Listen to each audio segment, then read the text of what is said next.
Good morning, good afternoon, and good evening. Welcome to our special panel discussion show. Are South Asian men ready to open up? Let's help them. My name is Tobias Sivakumar, and I'm a youth wing coordinator at Voice of Men 360. I'm a grade 12 student who will be pursuing a undergraduate degree in social sciences and humanities this fall at the University of Toronto.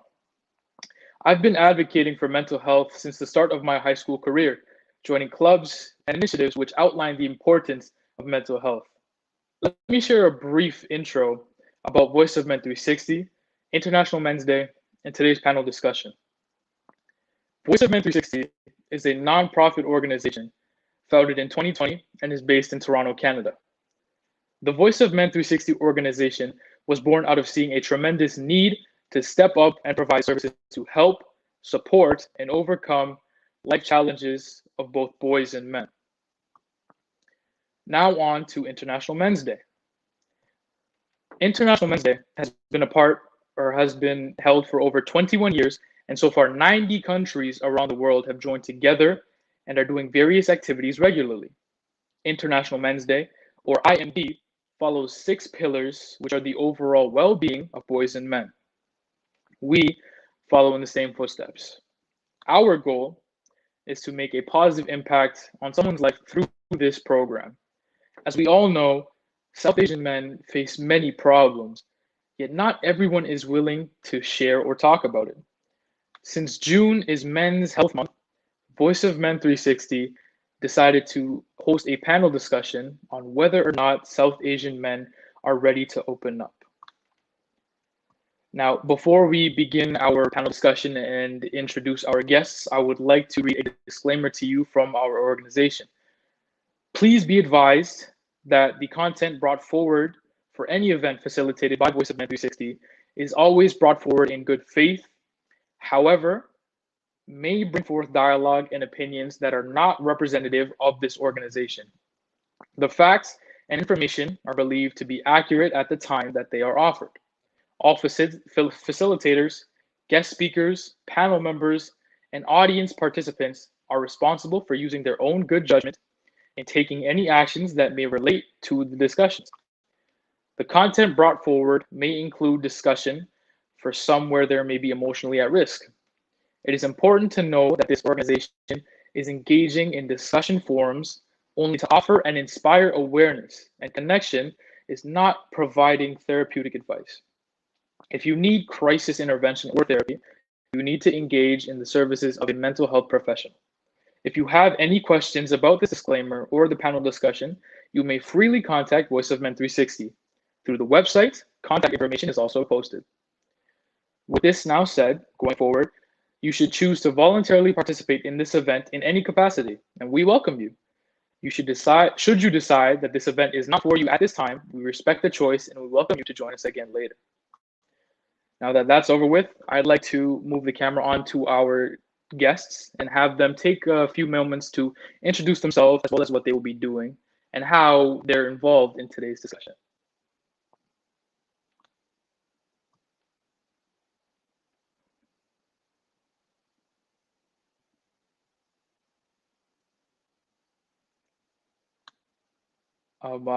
I don't know who would like to go first. That's up to any one of you, and we'll go down the list, and from there we'll go into our questions and hopefully get some really good discussion today. So do we have any volunteers as to who would like to go first? I can go first. So hi everybody, I'm Dr. Prerana. I am very grateful to be here today. I think this organization is providing such an excellent service and a very much needed service. I was actually pretty impressed that the South Asian community was willing to come forward and have such an open discussion. Usually our community tends to be more private, and I'm sure we're going to get into this conversation later in today's discussion, but speaking about problems and challenges that one might face in and of itself can be very therapeutic and help solve, a large portion of the challenges that one might be facing. So this is a great space. I'd like to start off by saying that I would like to bring forward a safe space for discussion, non-judgmental, where we can all speak openly and hopefully grow and empower each other after this discussion. That is one of my passions. I'm strongly interested in empowering people to take ownership of their lives, their health, and their well-being specifically. So I'm happy to be here.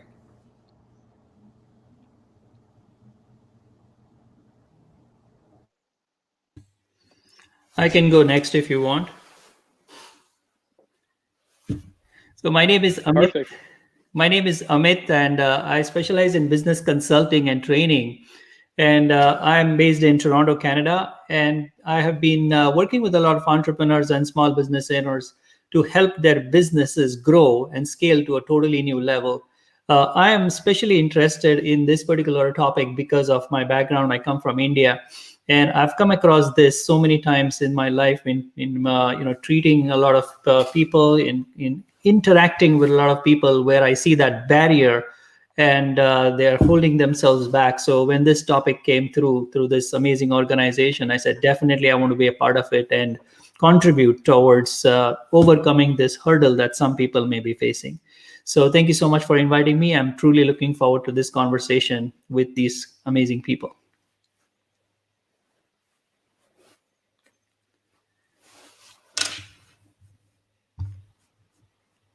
I can go. My name is Sham Anandampillai. I'm a psychotherapist and a creative arts therapist based in Montreal. I'm from India. In fact, I just came back from there a couple of weeks ago. The topic today has been, I've been sitting with this topic for the last several weeks since Sivam and I had a conversation, and it's one that's dear to me, not just the way it concerns to South Asian men, but specifically South Asian queer men, gay men, people on the LGBTQIA spectrum. As a gay man, this month is also Pride Month, so I'm excited to be talking about and representing that part of my identity, as well as to look at the issues and complications that come specifically for men of color, South Asian men who share this identity. As it is, as we were hearing, coming out and talking about things is hard for us from our cultural backgrounds. But this adds another layer of complication, and I'm excited to be sharing this panel with all of you lovely people. Thank you. All right, I guess we can go next. I'm Dr. Vikas Puri. I'm a president and co-founder of Intelligent Health Group. We are an international chain of rehab and wellness clinics. We have clinics locally here in the GTA and then a couple in India as well. So my wife and I began that some years ago, and really it's holistic health we're very interested in and passionate about. It's about empowering people in mind, body, and spirit. So mental health is a huge part of that. Social health, social well-being, spiritual well-being. It's all part of our what health truly is. So I'm just excited to be part of this. I'm also the chair of the Caledon South Asian Association, and we just started that association just recently within this last few months, and it was really for this reason, because many South Asian people, especially the youth here, South Asian youth in our Caledon region, they still find that mental health is a stigma. So talking about mental health, being able to speak out, I mean, it fits totally with what the panel discussion is today. So I'm excited to be able to bring some of that perspective and some of that passion I have. And very excited to be here, obviously, with my sister. And she's so obviously renowned in the field of psychotherapy. So I'm sure you'll talk about yourself now. Thanks. Yeah, no, it's such an honor, such a pleasure. And thank you so much, Sivam, for inviting me again. I've done a few of these talks now for Voice of Men 360, and it's a wonderful organization, grassroots organization, and so meaningful, so needed. So I'm a social worker, psychotherapist, mediator, and coach consultant. It is really my passion to help others to speak out and come out. A lot of times we hold things inside, and I think especially in the South Asian community, it's been a stigma in general for people to come out and be able to speak about their mental health issues. let alone the men. And so I think that there's such barriers for men in our community to actually talk about what's upsetting them. And usually it's anger. Anger is the only emotion that I usually hear that men, it's acceptable for them to share. But through my work over the years, I've really started to see a change. I've seen a lot more men coming out and saying, you know what, I need help. And so this is a really great time. COVID-19, or COVID 2021, I should say, is still going on.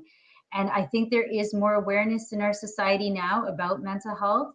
So I'm really, really excited about this discussion. Thank you so much.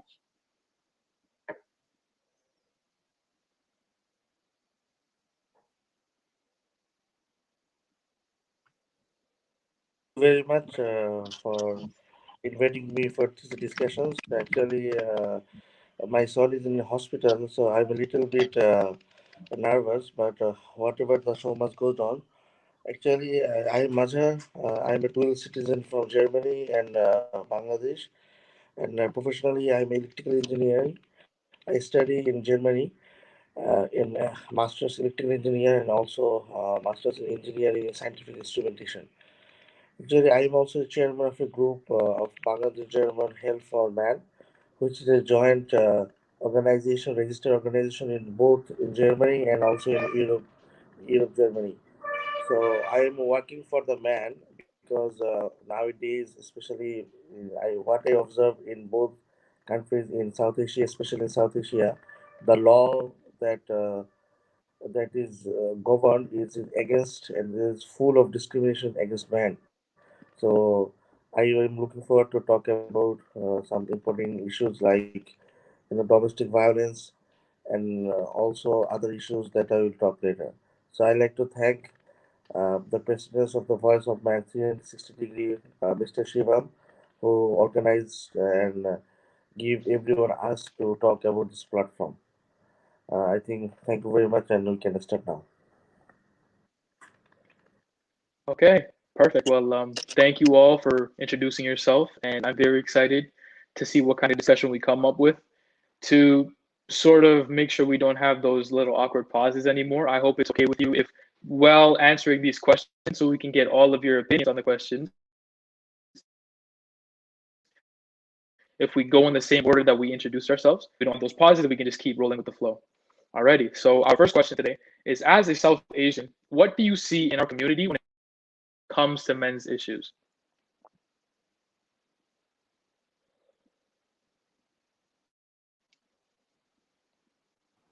Could you say the last part of your question, Tobias, please? Yeah, so in terms of men's issues, like what kind of men's issues do you see in our community, especially from the perspective of the South Asian?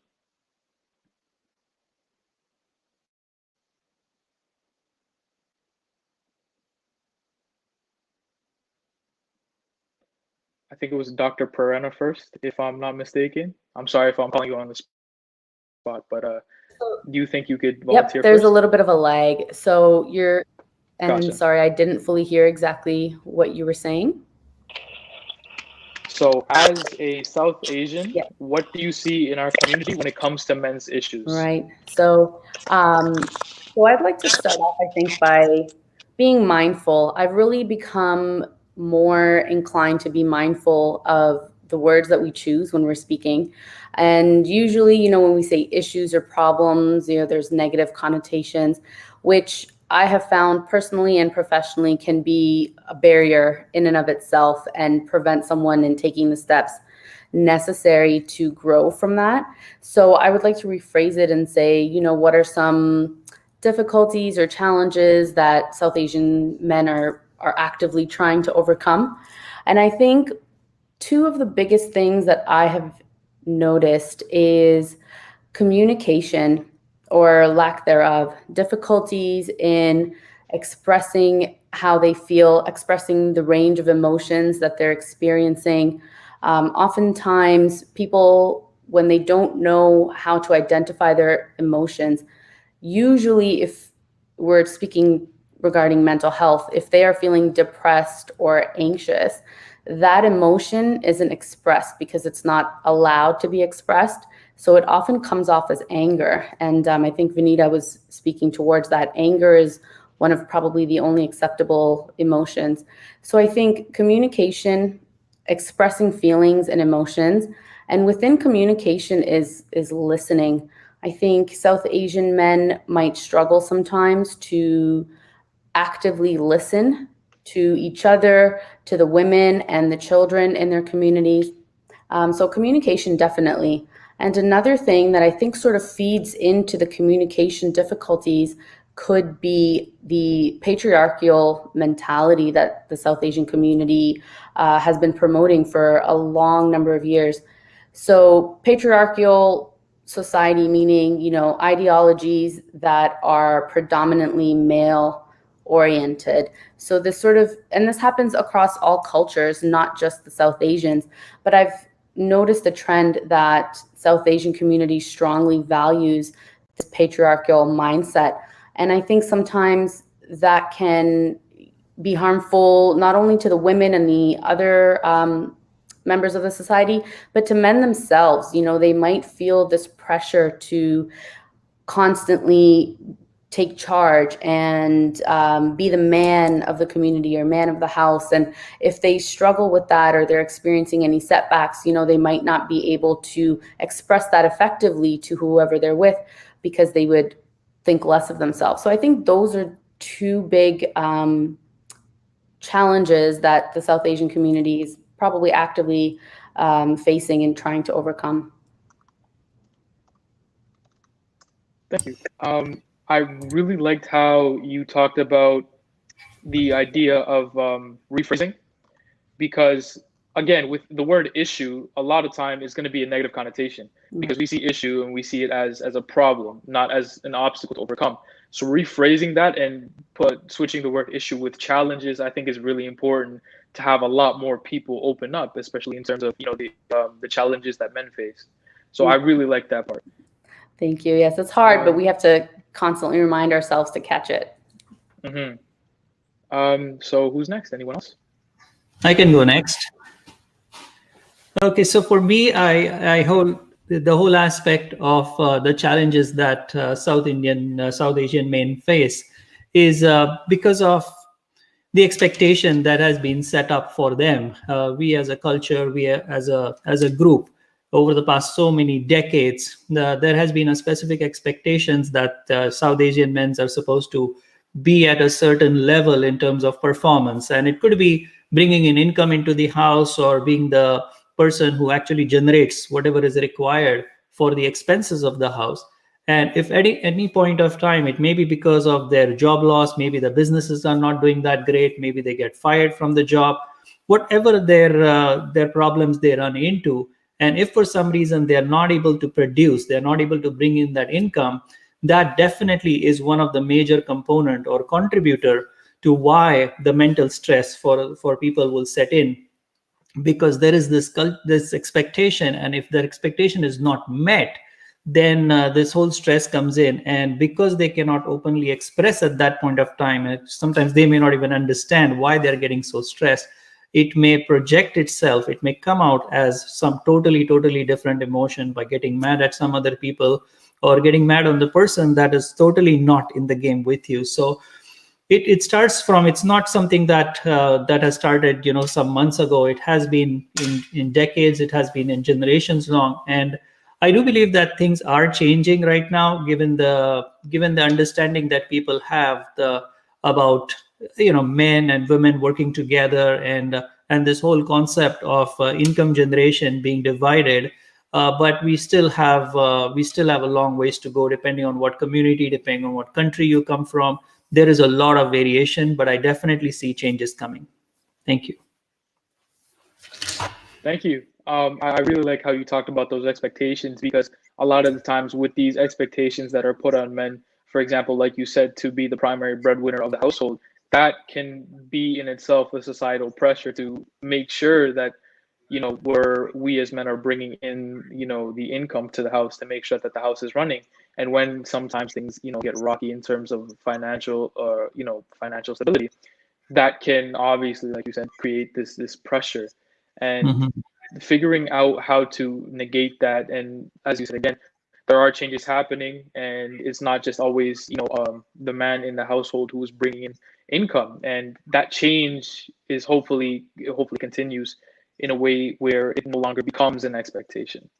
Yeah, Perfect. I think both Amit and Dr. Prerana have sort of really touched on some core parts of this conversation.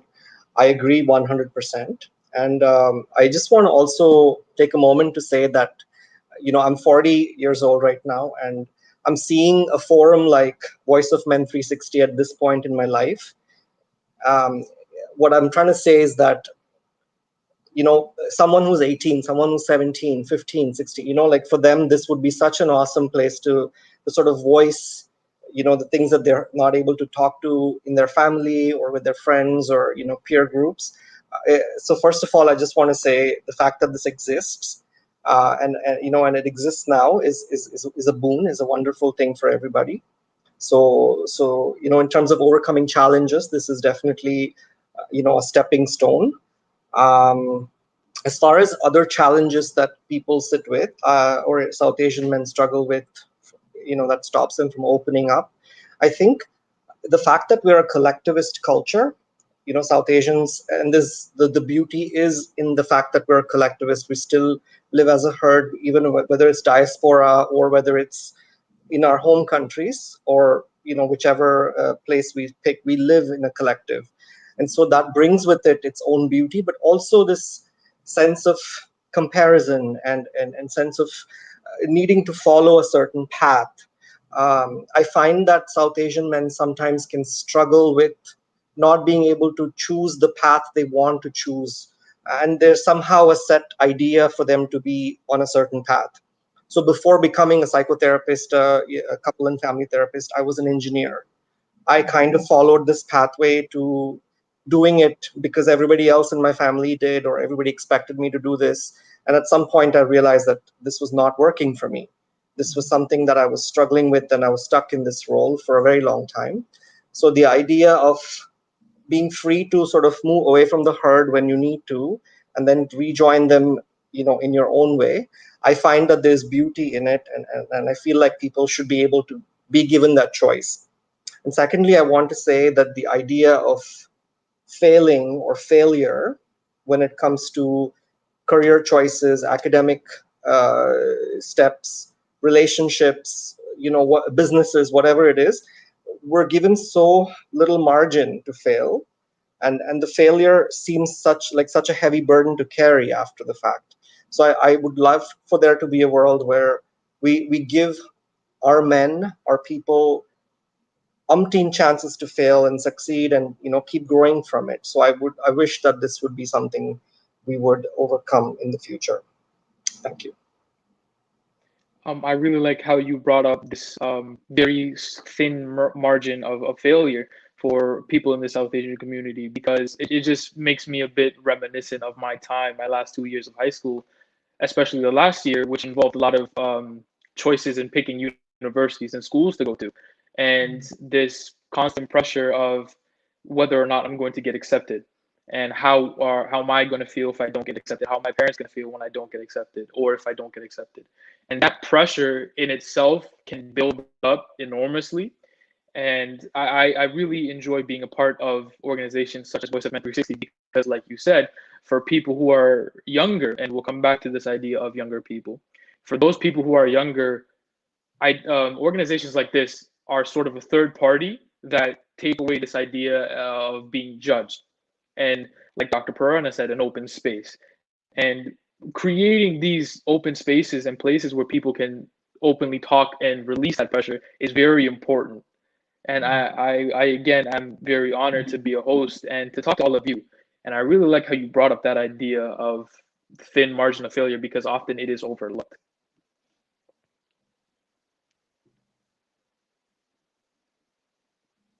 Absolutely. And everyone's touched on, I think, the major issues that we all experience. But I think the big thing to also realize is that there's another subcategory here. Obviously, with South Asians, we are immigrants. So when you think of like the diaspora and you're not in India, that's another layer of complexity. And you see a lot more issues, very specific, come up. So the whole culture gap and the generation gap gets much more magnified when you're in a diaspora. You're trying to assimilate with a different culture. You're trying to be part of something that's more normal. Maybe you have different friends with different ideologies. So there's a big tug of war that starts happening. And I think there's a lot of frustrations that start happening when you have different, not just gender expectations then based on your culture, but then you have your cultural expectations that maybe you feel like maybe I can't meet because maybe I don't feel like I resonate with that as much. I'm more really thinking the way my friend is thinking, or the way I see things in my school or in my neighborhood. I mean, this is really my world. This is how I see it. So the lens changes, and all of a sudden now you're looking at life from a different lens that your family is, and there's a big struggle there. And then you feel like I'm not meeting my parents' expectations. I'm not meeting my culture's expectations, and you start thinking of yourself as a failure. The low self-esteem can start happening very, very easily. And then you start thinking about, for example, with men, when you get married, traditionally in South Asian families, being a patriarchal society, it's also a collective society. So you bring the wife in, and it's an extended household. And then what happens, I don't think there's enough research done on this, but it happens for generations. It's happened but much more now, where you feel like you're torn. You're torn between loyalties between your family and your wife. So with men, you're always trying to be a peacekeeper. And that really, really creates such a burden that you feel drained. And many men then start getting angry. And unfortunately, because maybe they think it's just easier to do, or that they have more power in the situation, being a patriarchal society again, they take that out on their wife. So unfortunately, there's a lot of intimate partner violence, or violence against your spouse or your wife in this case. You would just take out the anger. Then you start feeling, okay, well, now I feel even worse about myself. Now I can't even take care of my wife properly. Or maybe, I'm not the best person in the world. And then you start taking up substance abuse or alcohol. So then there's a lot of alcohol abuse. And then sometimes, unfortunately, you can even take that even further with mental health, not just depression and anxiety then, but then with that frustration build up, you may even have suicide. So there is, and then if it's not suicide, unfortunately, then maybe there's even homicide against your spouse. I mean, it can go the whole gamut, right? But you see, that's all based on stress caused by expectations, and you feeling like you're worthy or not worthy. There's loyalty binds, and like I said, so many things can happen. So I think, again, having forums like this for men to speak out becomes so crucial, because for the longest time, not just in South Asians, but just men in general, we're taught you're not supposed to cry. You're not a man. So the whole macho type of thing, that whole archetype that, we're tough, we're strong, we're muscular, that whole thing, I know, Vinita, you talk about that a lot, that comes into our psyche. And we're like, we can't show emotion. And you certainly don't feel like you can talk to anybody about it, because then you feel like I will be judged. I might be judged as somebody who's weak, who's not capable. And then that limits us. It limits us from speaking out. Obviously, like we've said, growing up here in the diaspora here in Canada, we didn't have these forums or places to go where youth could speak, could talk about this feeling, these loyalty binds, and how they feel. I'm so glad that we're having more of that now. Again, that's why I'm glad we started the Caledon South Asian Association. There's other associations out there, Punjabi Community Health Services. Many social services now are happening where social about South Asians specifically and tending to their needs, that's being addressed. It's so important. We really got to work on this together, because there are these unique challenges. Now, when you're not in the diaspora, like in India, maybe you don't feel it as acutely, but still, there is those expectations to meet. I got to take care of my parents, for example, is a common expectation. I got to bring them in. I got to make sure that, they're taken care of first. Sometimes then the wife doesn't feel like, she's being tended to as much. Again, you feel a little bit of a torn mentality there. But again, being the breadwinner, taking care of the whole family, then the whole, being that collective society, taking care of the whole family, making sure everybody's needs are met. Where are your needs being met then? Again, that individualism, it feels like, we feel guilty if we think of ourselves. Well, I can't think of myself. Like, I have to think of my family, my parents first. I got to think of my wife. I got to think of my kids. Well, then the whole life goes away and you ended up doing nothing for yourself. And you got worn down and beaten up. So these are just some of the things that, happen with men. Obviously, there's many more. But like I said, there's a whole spectrum.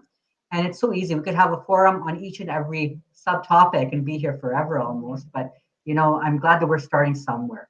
And so that's some of my thoughts. And just to piggyback on what Dr. Vikas has just said, I think what he's talking about here is cross-cultural conflict, right? And so culture, we have to understand, is dynamic. Culture changes all the time. It's not a static thing.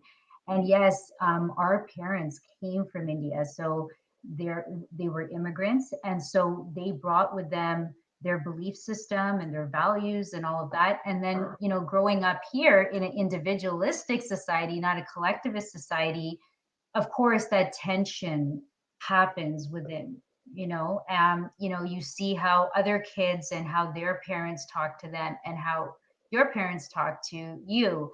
And having that frustration inside, definitely all the points that were made about having low self-esteem. I think a lot of times we talk about male aggression, but not all men are aggressive, right? A lot of them actually hold the anger inside. How many people hold anger inside? Because they don't want to cause conflict. They don't want people to be mad at them. They want their parents to be proud of them. So even if they're upset, if they want to be, let's say, a musician or an artist, but their father says, no, you're going to be an engineer, doctor, lawyer, that's it. This is not up for discussion. I mean, how often do boys hear that? And again, that pressure to be the breadwinner, to take care of the family, all of the things that were said, that stress, it can kill people. And I have seen it, unfortunately, in the work that I do. Men more than women are more likely to follow through with suicide. Women have suicidal ideation and some do commit suicide, but the statistics are there that men are more likely to actually follow through. Also, in terms of drug abuse, substance use, just to numb the stress, numb the pain. There's a lot of pain, and I'm talking emotional pain, and some of them take the anger out on themselves. And yes, domestic violence, but I think now the legal system as well, there is a lot of, historically the precedents were there for, just thinking that the woman is always the victim and the man is always the perpetrator, but that's not always the case. Sometimes people do make up stories. And unfortunately, I've seen that in my work too, where a woman might make up that the husband has abused her or something, because that is a power, right? So any way that you can use power over someone is a form of abuse, whether that's guilt, manipulation, mental abuse, anything like that.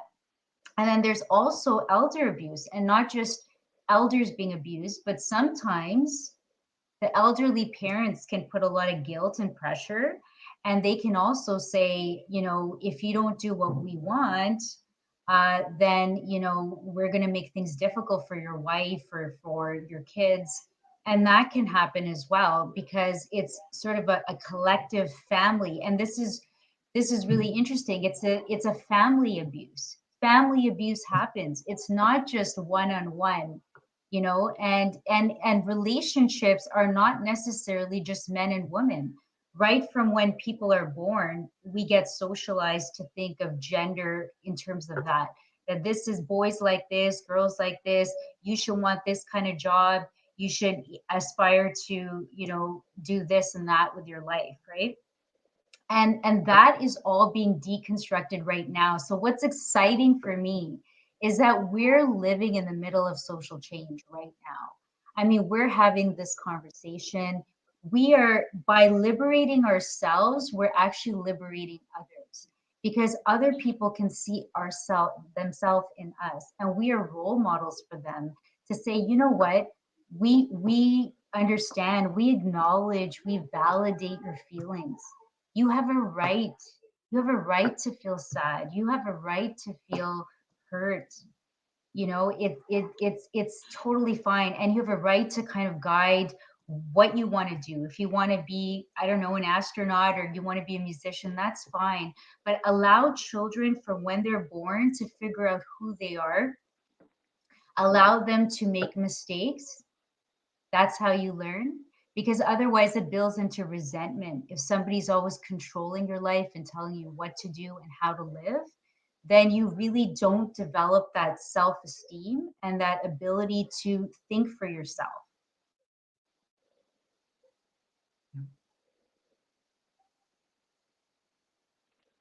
Thank you, both of you. And one thing I really like that was brought up was this idea that stress, something that everyone deals with, can sort of spiral and become the catalyst for many more horrific things in life. And that idea of trying to lower the stress as much as possible is really pivotal in so many things in life.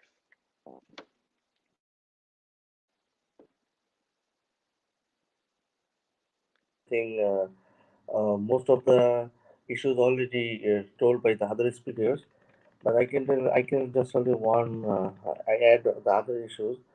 I think regarding the South Asians man issues, the main problem is what we can see in our culture, especially the subcontinent, India, Pakistan, and Bangladesh, also in Sri Lanka.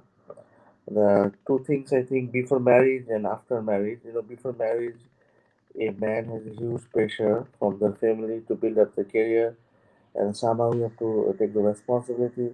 This only goes for man, not for women. And also the after nowadays, after marriage, if there is a conflict between the couples or husband and wife, there might be a chance to get some fake cases, which is established by the British during the periods, and this law is not changeable, and it is still continue in all South Asian countries. And there, especially the males, when they get these fake cases, their their reputations, what they have earned for their career, they might lose their job.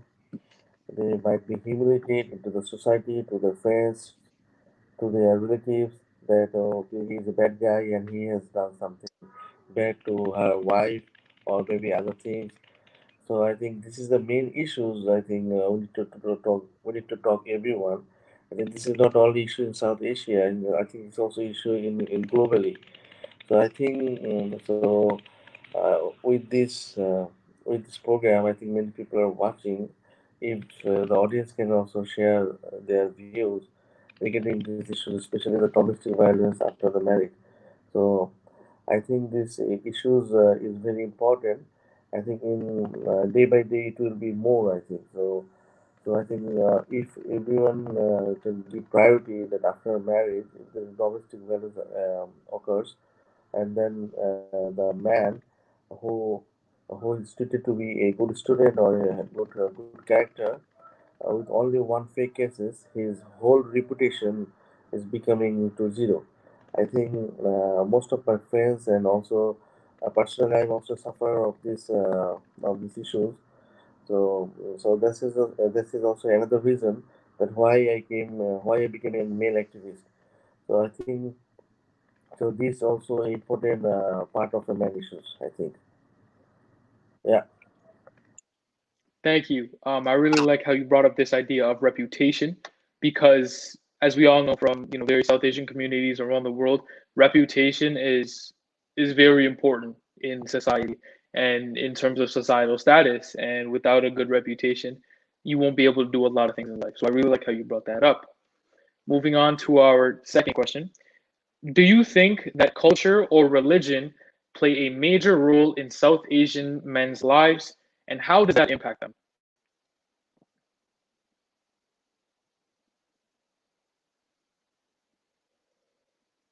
topic.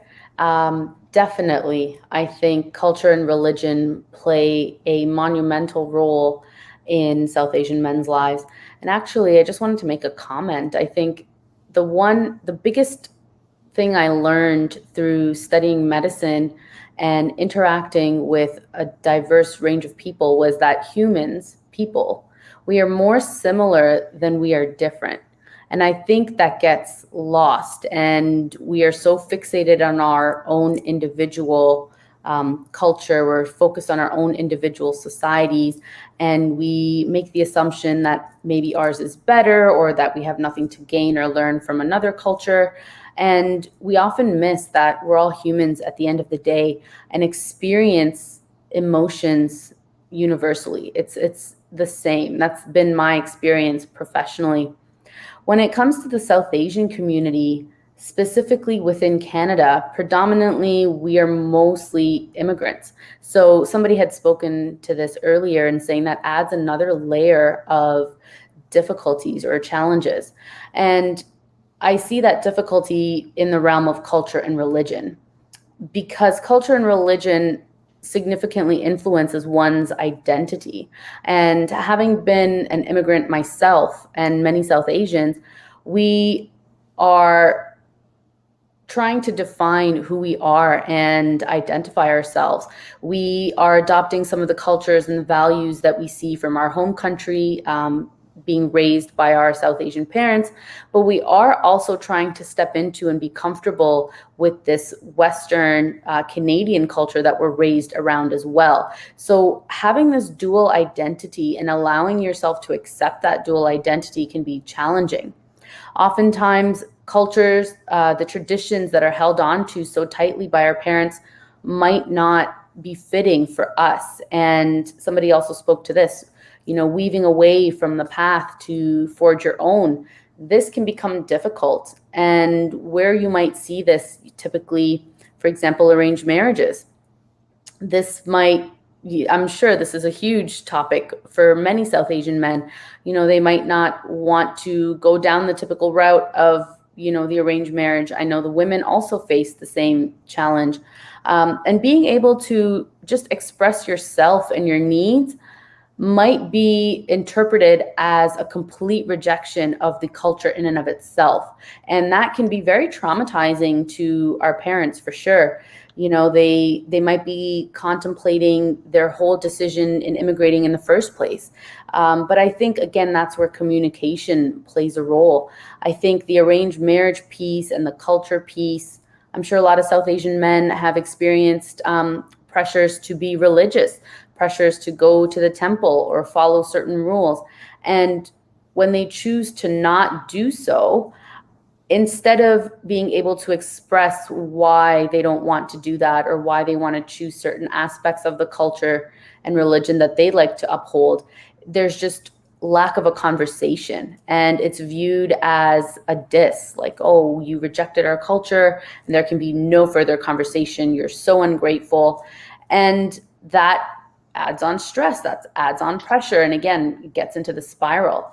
But not being able to be your true authentic self will be very stressful, and this will take a toll on your health, your mental health, your physical health. And continuing to live a life that is not authentically yours can perpetuate high levels of stress within your body and create generations of trauma. And stress can get embedded into your DNA and make you less capable of coping with future stressors. So I think it's definitely important to address these as early as possible.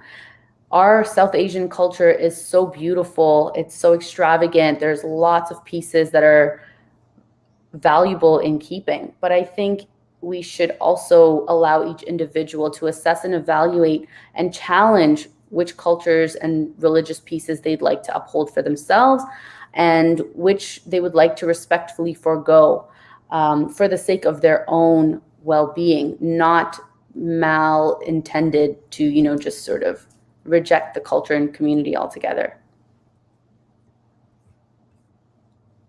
Perfect. I really like how you brought up that idea of cultural identity. and especially, coming to a different country as an immigrant, of what culture you choose to make your own, or if it's going to be a mix of the two cultures that you know. Because again, as immigrants, it's a huge culture shock from where we come from or what we know to coming to a more westernized country and seeing something that's completely different. So that idea of creating your own personal identity is really important in my opinion. Definitely. Hello there. I can go next. Yeah, this is a very interesting question, and definitely there is a huge difference in culture. I remember when I came to Canada about 21 years ago, I went through this huge phase of this phrase called cultural shock. And I was kind of prepared for it. But again, it's different when you hear things from others and you read about it versus you actually witness these things. And when I came to Canada, where I had to do some education, so I joined a university, attended some classes, and what I saw going on in classes versus what I was used to, going through university in Bombay, it was totally different. So that came in as a huge shock for me, just to understand and realize that, oh my God, I'm in a different country. It's a totally different culture, and it's a way that this particular country works, and for me to adapt to that culture, and coming in with my old culture at the same time adapting to this new culture is the new way of life. And this is sometimes easy, this is sometimes not that easy.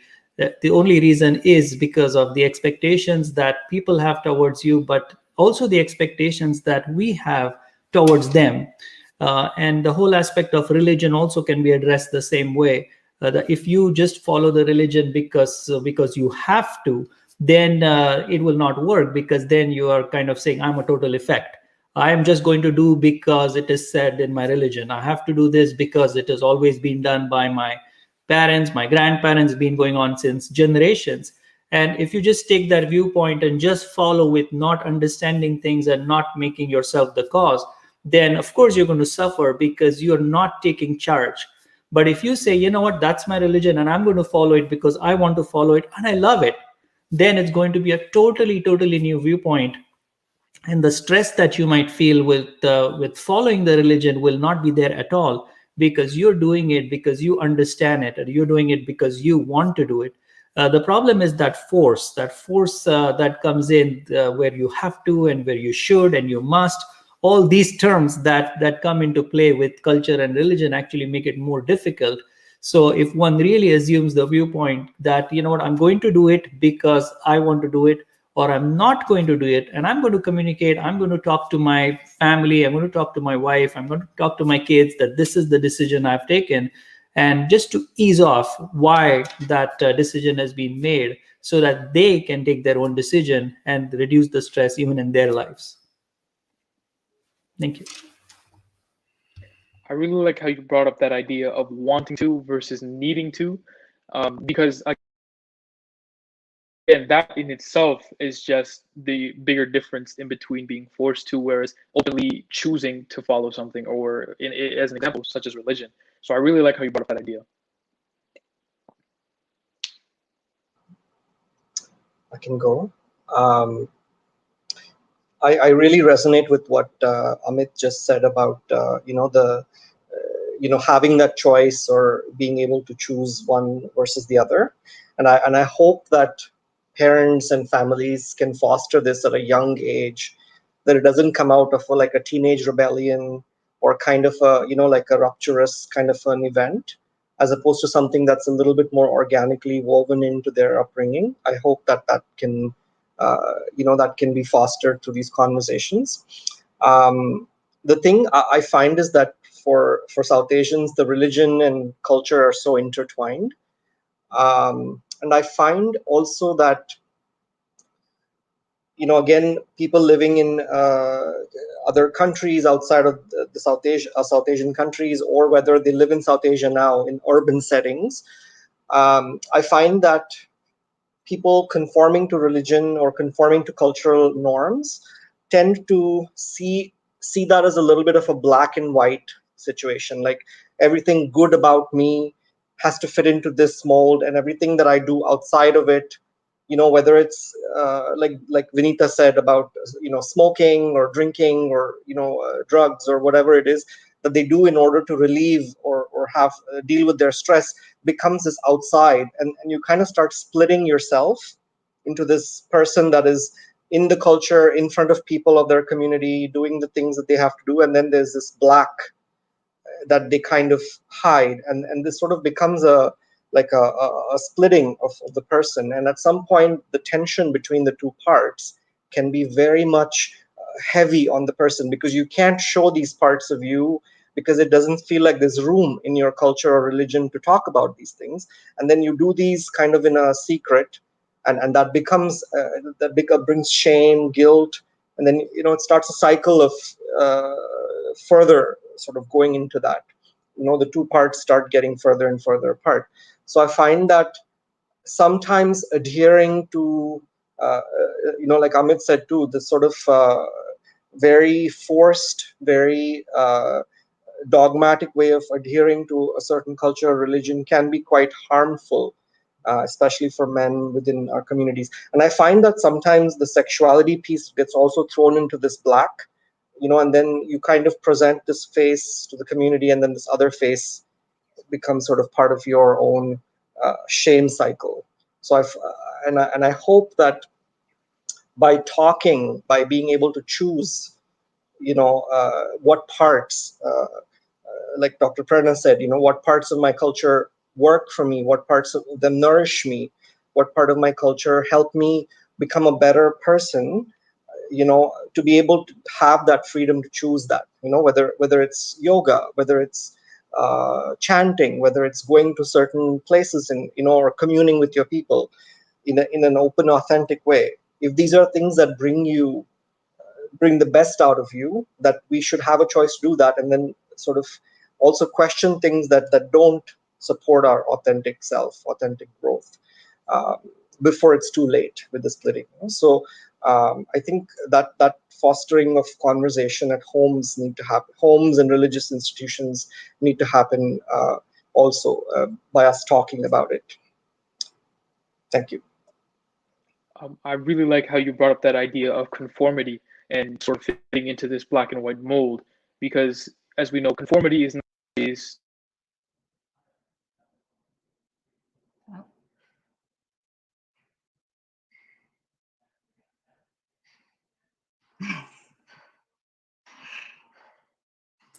Sorry, I cannot hear you, Tobias. Yeah, I can see you, but I cannot hear you.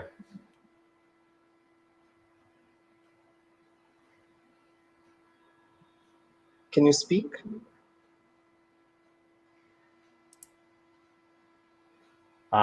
So what you can do is like you just go out and then come back. Just click the link again, though.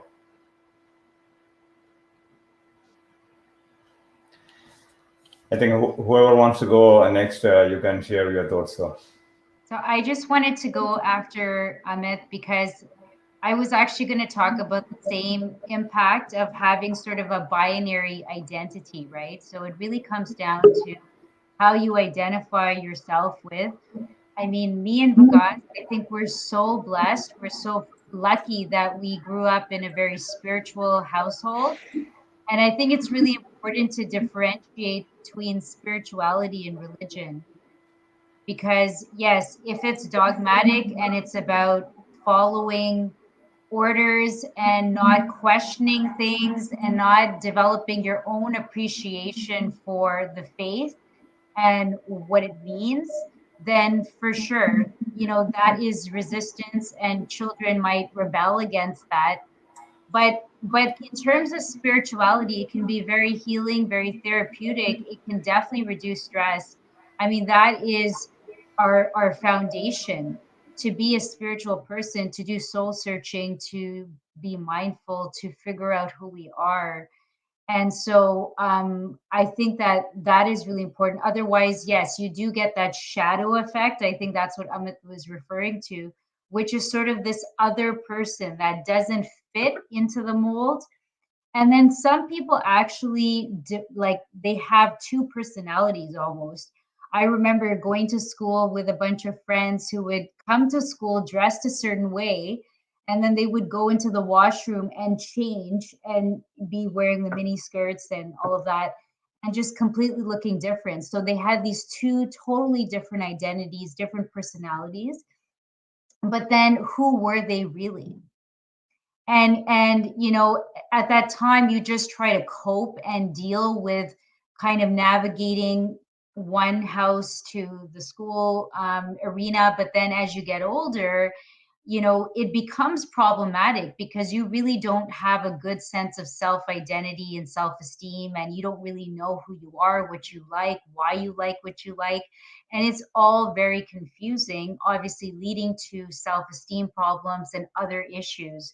So, but finding yourself, I really, really liked exactly what Amit was saying here, not just because you're a psychotherapist and we think alike, but I think that actually when you have that time to go inward and really figure out how you feel about yourself, and then finding that support somewhere. It could be your parents. I mean, we were very fortunate because our parents really cultivated in us that spirituality means respecting all faiths, all religions, all people. And that is really aligned with being Canadian. I think we're really fortunate to be in Canada compared to many other countries where multiculturalism and respecting differences and appreciating culture, art, music, all of that is really important. Growing up, we didn't see that as much, but now I do feel that my spirituality aligns with being Canadian. And so for us it hasn't been challenging. It's actually been our anchor, is to be spiritual. So I'm going to leave this to my brother now because he's one of the most spiritual people I know. And that's like Vinita, you're saying, you know, with spirituality, I mean, there's two sides of it. I mean, you can use it for good, or you can use it to bring you down. And obviously, with the South Asian culture, like was said, religion and culture are so intertwined, like you can't really see them apart. You know, our religiousness is really what defines the culture, and the culture is really a religious and spiritual culture. So it's part of the fabric of who we are.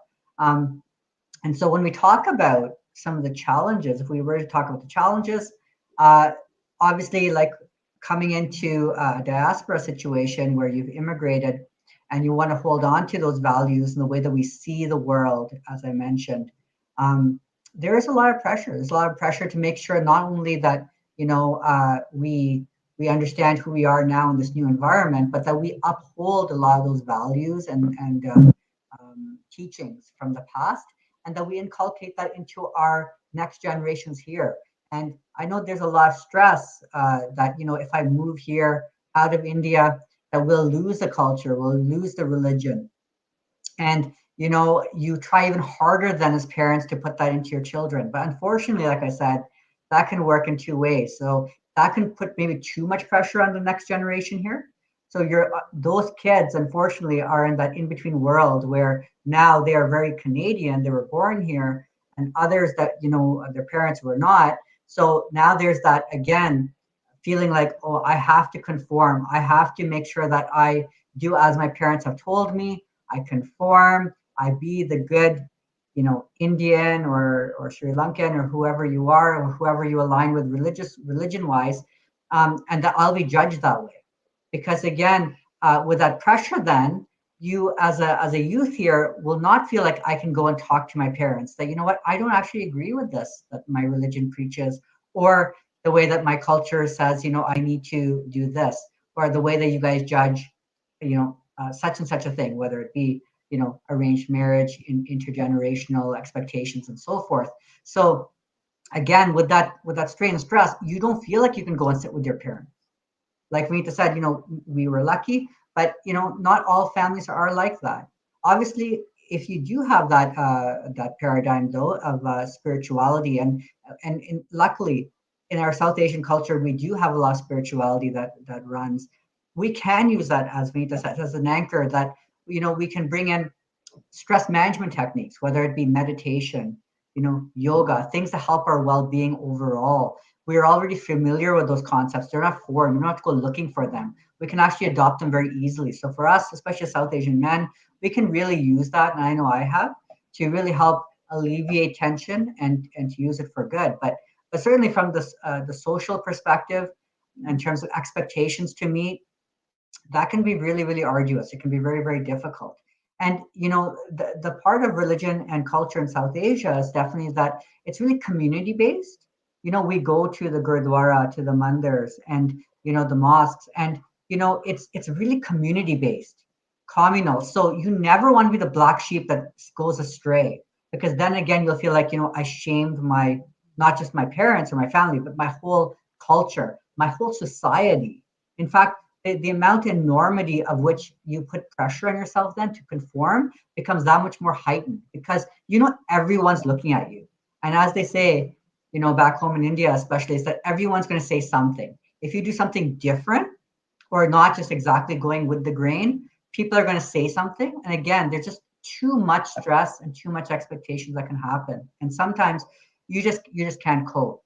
And again, especially say that for those that are trying now to adapt into a new culture once they leave India, but even now in India, as the generations change there, and as there's global modernization happening, maybe new thought processes are there.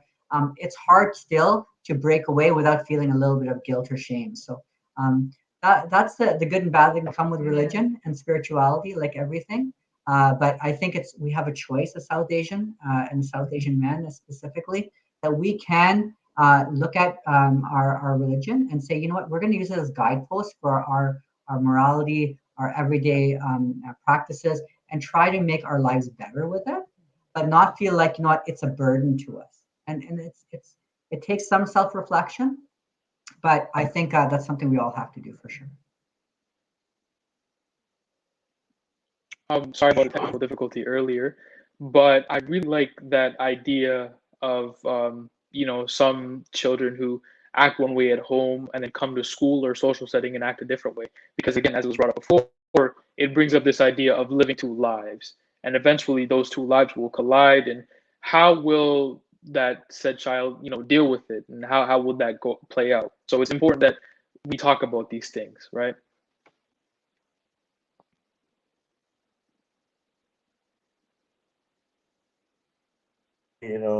My culture is really different, and of course, there's a huge impact of in man lives, because if you're from Muslim country, you have to follow some hard and strict rules from the family member when after you born, and you are grown up. I think most of the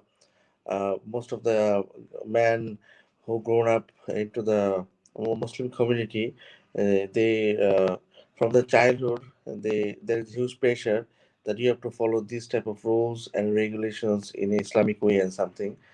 But I can say that I can say two case study, or like me as experience of mine and also from other friends.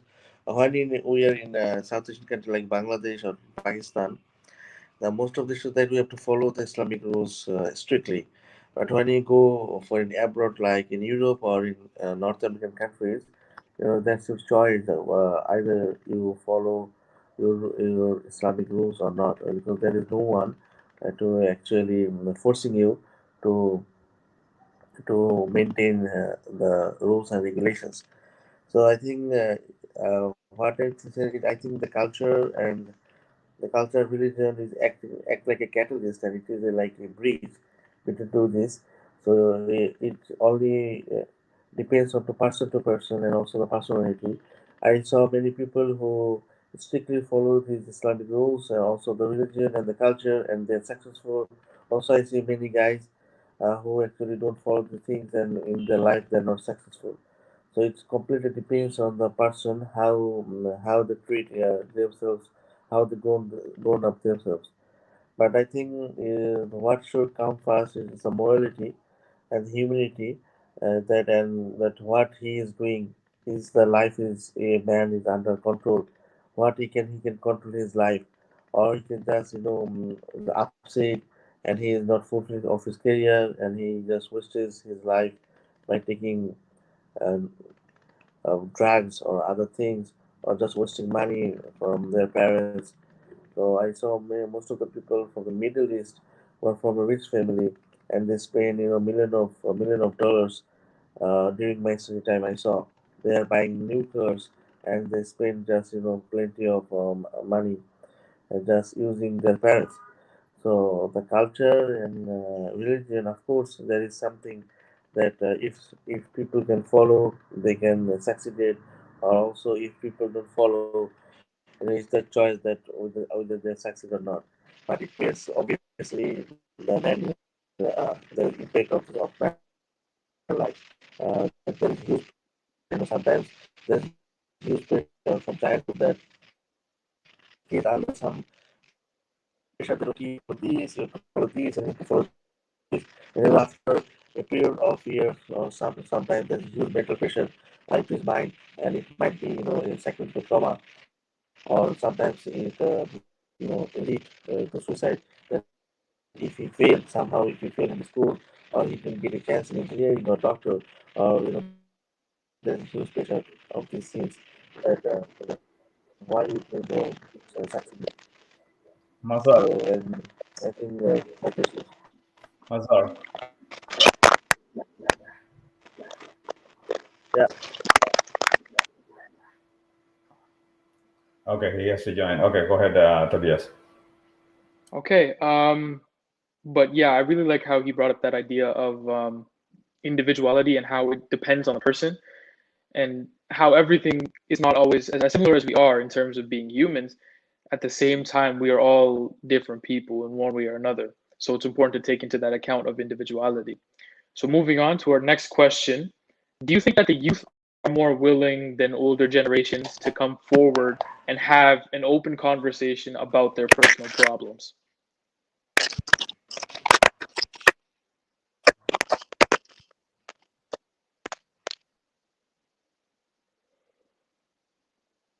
So I do think that millennials and the younger generations are more willing to come forward and share and open up.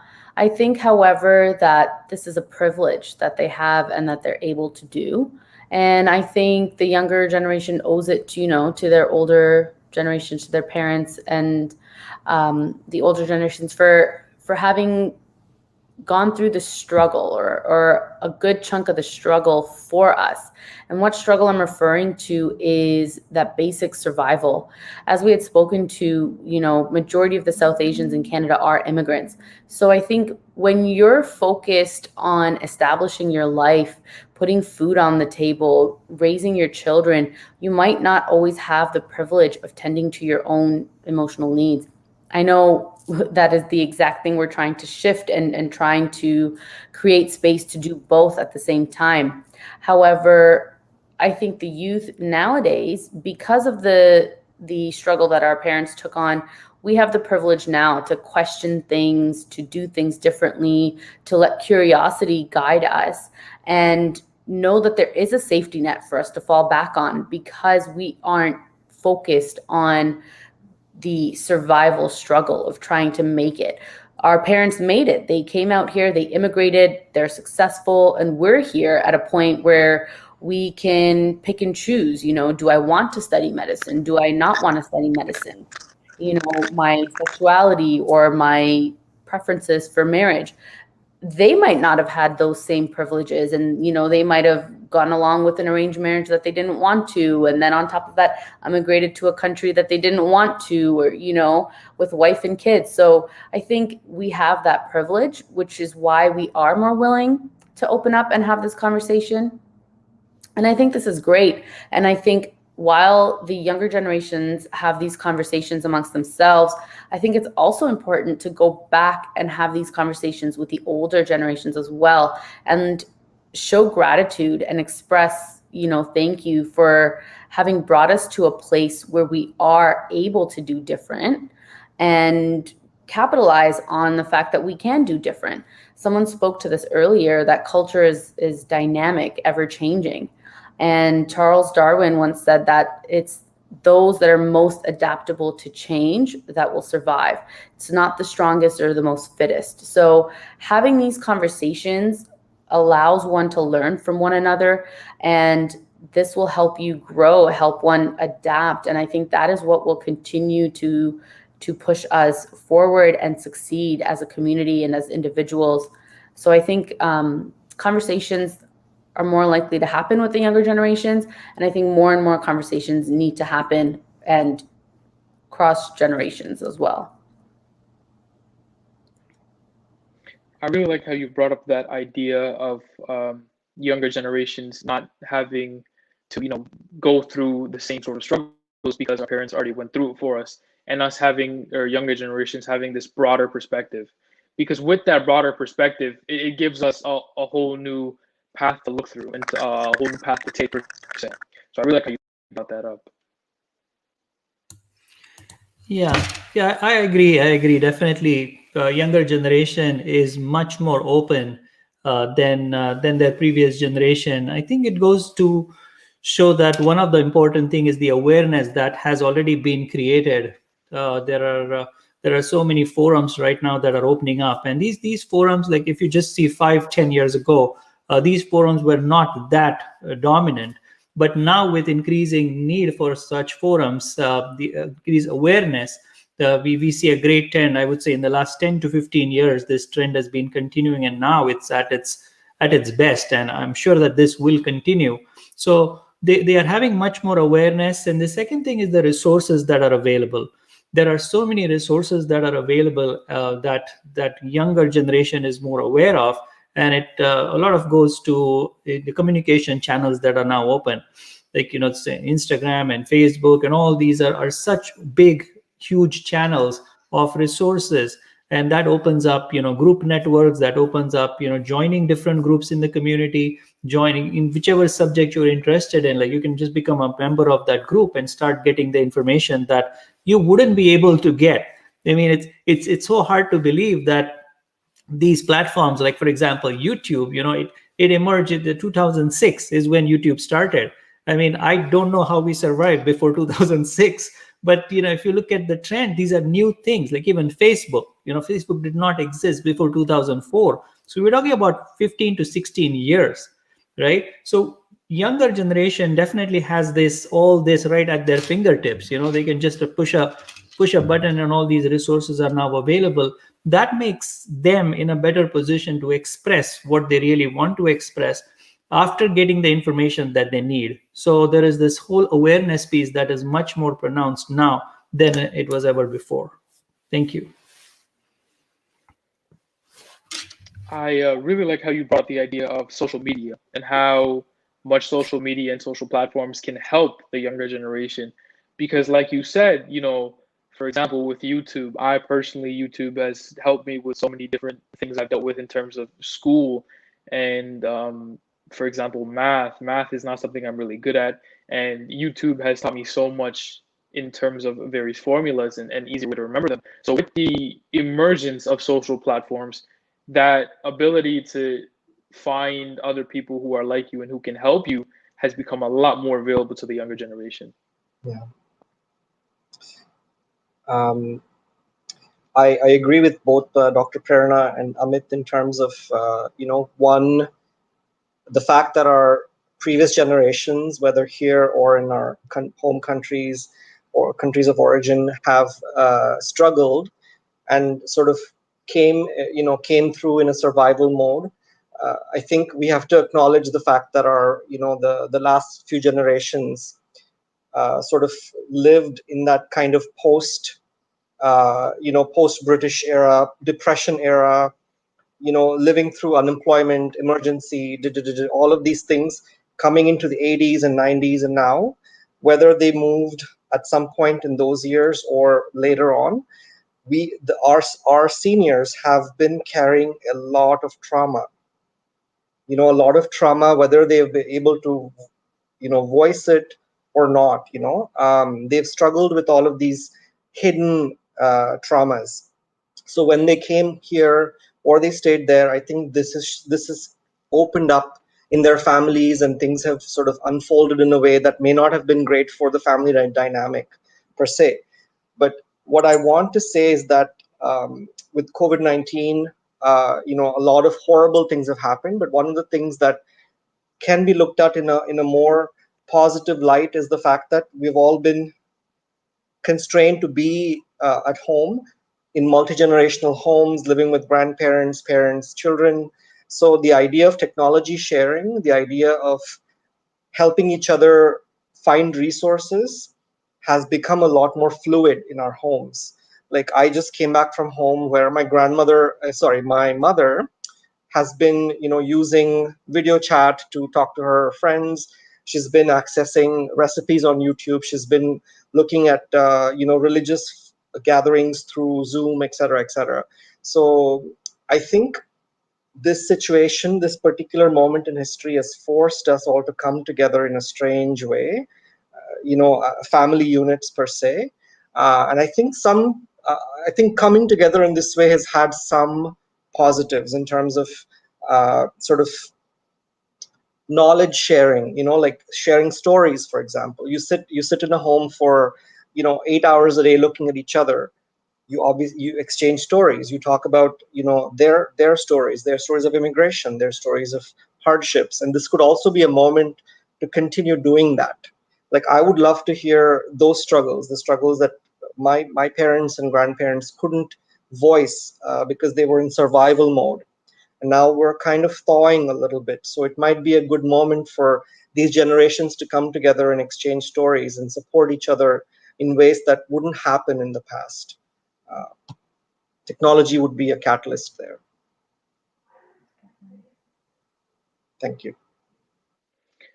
I really like that you brought up that idea of sharing stories and being connected, through the constraints of living in the household together, because a lot of the things that we as a younger generation face are, the older generations did not face. They faced things that were a lot more severe, and we sometimes overlook that idea of how severe those issues were. And that idea of sharing stories can eventually build a trust and a bond, and that bond is in one way or another a pathway onto whether or not either the older generation or the younger generation would be able to share their own issues and their problems. So that idea of connectivity is severely important in terms of being able to open up as well. Yeah, I think it's really important that we acknowledge this, that things are changing. I know we've talked a lot about the challenges so far, and those things obviously exist. Obviously, especially with the culture differences, the culture gap we talked about, the generation gap. As we've talked about, sometimes it's difficult for us to open up with our parents or our forefathers because, again, the views don't match, or we feel again we'll be judged through a totally different lens that we're capable of fulfilling. We feel the guilt that I'm not living up to the expectations that my parents have, so it limits us from opening up. That being said, obviously things are changing, globally, and being part of a new culture, even when you're in India, things are changing. Obviously, being out of India, there's more perspectives you're exposed to. So things change, our views change, and certainly the resources, as mentioned, are so much more abundant now. Now, even if you can't speak with your parents, there's people, places you can go. Even in schools now, they have counselors. So you can actually go and speak to somebody if something is bothering you. You're actually, from the very beginning, as you go to school, you're talked about and told, what, you have places you can go. Mental health is now on the map. For the longest time, it was just, with homosexuality that you would talk about, coming out of the closet. But I think most people have not come out of the closet when it comes to mental health. It still is a stigma, even now, even in the youth, that, I can't talk about it. But if you have anonymous places you can go, safe places you can go, where you can go, whether it be a counseling service or simply, we talked about social media. Now there's so many great, forums you can go online anonymously. There's chat groups, there's, support groups, there's resources out there at our fingertips now that, again, 10, 15 years ago were never there. And sometimes it's easier virtually, just picking up a phone or texting somebody and, like unloading your stress and talking about it. Before you didn't have that. We were much more siloed, and if I couldn't speak to my parents, I can't speak to anybody. But now again, there's so many more avenues. And again, the good thing now with being exposed to other perspectives and everything, it's more acceptable to start coming out. And so these forums like we're doing now just continue along that same path of initiating and motivating people to come forward, to speak out. And I'm very hopeful. I think, certainly as you go into the second generation in the diaspora and beyond, obviously it gets easier and easier. But we really do collectively have to break the whole mental health stigma for sure. I agree with everything everyone has said so far. Starting with the first speaker, I mean, it's a privilege. It's really a privilege to, have our parents have gone through so much. Just coming here, being immigrants, survival is the thing, and so we owe a lot of that to them as well. And at the same time, yes, there has been more, obviously raising awareness about mental health and the importance of talking and speaking. And yes, our generation has a lot of options. But I think that sometimes I'm just going to play a little bit of devil's advocate here, because when you have too many options, it can be more confusing. I'm just saying that because there is so much information, and not all information is good information that you find on the internet and on social media. I do work with a lot of youth, and there's a lot of harassment and bullying online. There's cyberbullying. There's people sometimes giving incorrect information for people who are very depressed, who are wanting to hurt themselves. There are actually groups that do group suicides, and they do plan things. They do all kinds of things. So I'm just saying that yes, information is good, but sometimes it just depends on the information, right? So yes, we can use it, just like we talk about spirituality, it can be used for, just like that. Technology is just a medium, it's a channel, and it's about connecting with the right people. And when you're a young person, when you have too much information, because I think this generation honestly is bombarded with way too much information, and all angles, people saying this, and marketing companies trying to, buy this and do that and think this. And it's sometimes very overwhelming actually for people to figure out what they want. And I mean, this is not a, sometimes you go to the grocery store, and I remember we just had a few example, like few cereals on the shelf. Now there's like 200 types of cereal. And I'm just saying that to say that there are options, but sometimes it's overwhelming and it's actually confusing to know how you feel and what you think. So it is a challenge, it's an opportunity. And I think even in India, things are changing. I mean, Bollywood has changed so much since we grew up. I mean, even the types of plots and the social issues and things that are being talked about, and all of that culture influences the way people think and believe. And so now, yes, there's opportunities, but I feel there's a lot more need to have mentorship and guidance and coaching, especially for young people, because there is just a lot of layers and it can get a bit overwhelming.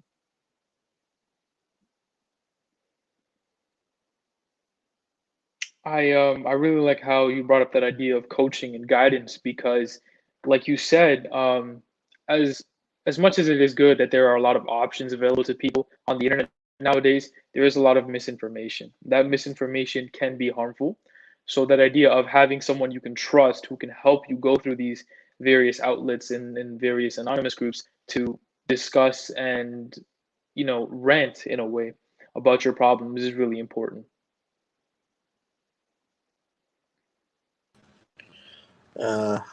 Hello.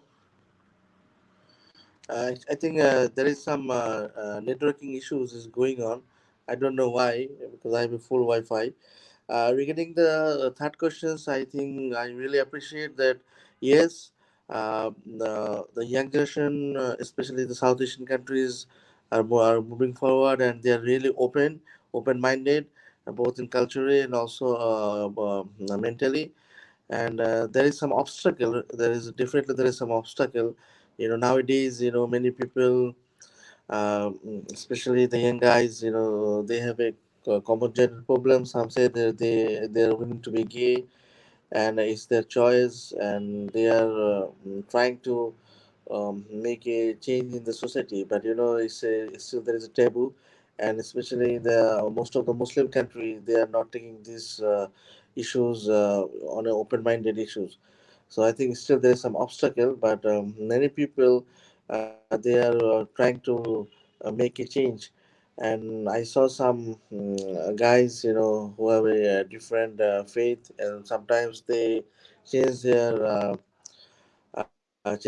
religion to from Islam to atheist.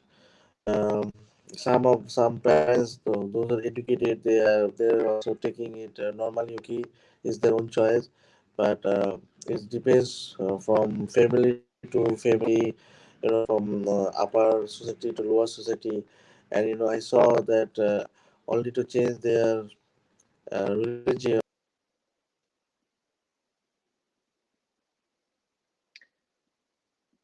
Um, I think he might have lagged out again due to the networking issue. So I think for the time being, it's best if we continue with our next question until we can get him back. Oh, Go ahead, MaZhar. Can you hear me? Yes, I am hearing, but I don't Okay, know go why ahead. it is always keeping me outside. Log off. I'm Okay, go ahead. logging in, but yeah, hello. Go ahead. Yes, I'm hearing you, but sometimes it's put me out, log out. It's continuously. I think 3 times this happened. I don't know why. Maybe there is some technical issues. It's okay. Go ahead. Okay, sorry, for the interruption. I don't know the people who are listening me or not. By my I will finish in a short lines. Right, that some people, who some guys who trying to make a revolutionary change by saying that okay, they have a different religion, or they try to change the religion. They one or two guys I know that they might also get killed in the Islamic countries, also in my countries too. So I think there is a challenge, and also there is a huge obstacle in the society if you want to change and if you come forward. I think it is not like in Europe, or not like in Canada, that tell your own freedom of speech. So still, I think in South Asia, especially the man, when they try to open up, there is a huge obstacle. This coming both in society and also inside their family. But I saw also some other issues that many families took it normally, and for them it is okay if the guy changes their culture. So it's fully depends on family to family, and also the first, um, the upper part, and also the lower part of the family. Yeah. I really like how you brought that idea of taboo and obstacles because a lot of times, due to how deeply rooted these are in our societies, we tend to overlook them. But we have to continue to talk about them and bring these ideas and issues up, as that is where the change starts. So, moving on to our next question, do you think that the South Asian community has a solid understanding and awareness about men's health issues?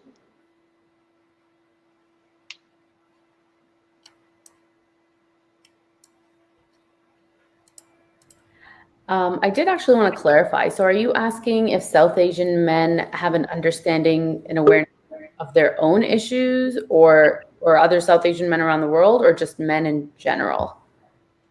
What I meant by that was, as a community, in terms of the South Asian community as a whole, do they, for example, in terms of the family or long distance relatives and relatives in general, as a community, does the South Asian community have an understanding and awareness of South Asian men's issues?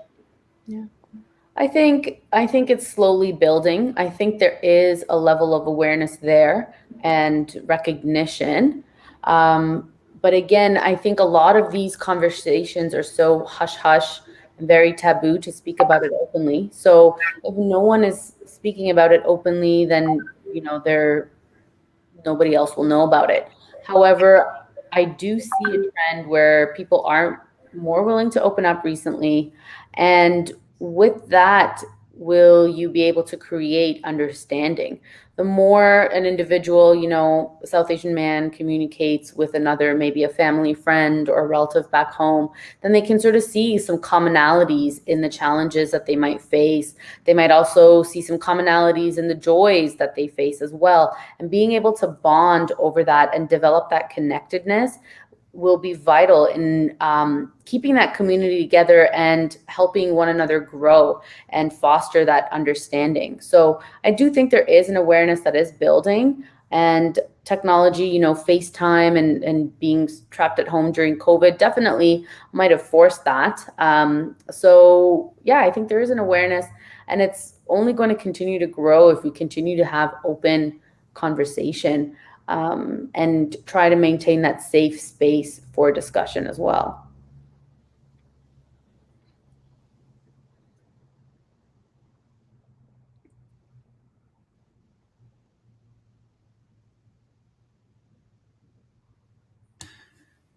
Yes, I believe though so too. I mean, what Prerana just said I makes 100% do feel that, with the current global situation and the global pandemic.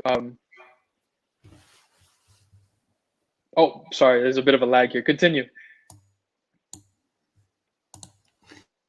yes. So what I was saying is definitely there is much more awareness, and I think the awareness in the community is there. But even within the South Asian men, if you look at the issues that South Asian men face, they're becoming more aware of each other's issue. Because fortunately, I've been brought up in a household that my parents have been really supportive right from my childhood. Coming to Canada was an amazing experience. So things have, when I hear some people going through a lot of struggle and a lot of challenges that they've gone through, I can now relate to those challenges because I've heard that from other people so many times. So I understand their viewpoint. Otherwise, if I was not aware of these things, then it would have been difficult for me to even think about these things. And now the situation that I'm in, where I am consulting businesses, when I'm helping solopreneurs, when I'm helping entrepreneurs, it really is a vital part of understanding that they might be going through some stress, they might be going through a lot of challenges, and until those challenges are handled, businesses are not going to work for them, because business is really the next level of success that they need to achieve. But if they're going through a stress mentally themselves, they're going through all these challenges themselves, then that's what needs to be handled first. So when I'm training, when I'm coaching an entrepreneur or solopreneur, it's very, very important for me to recognize this, because of my increased awareness. What are the issues that South Asian men are facing? So it has even put me, like personally, it has put me in a better position to help others because of this increased awareness that now exists within our community. Yeah, I 100% agree with that, because it just goes to show how much awareness isn't just in one specific field or area, and how an idea of being aware of a certain challenge or issue, it ranges, through various fields. For example, such as, entrepreneurship.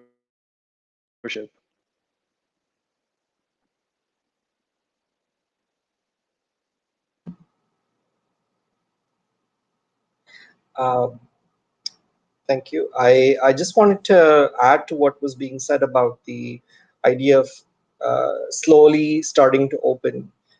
And I think, like Vinita said, there needs to be a model, some kind of a guide, some kind of a coaching, some kind of a precedent that we set for our men to be able to start opening up.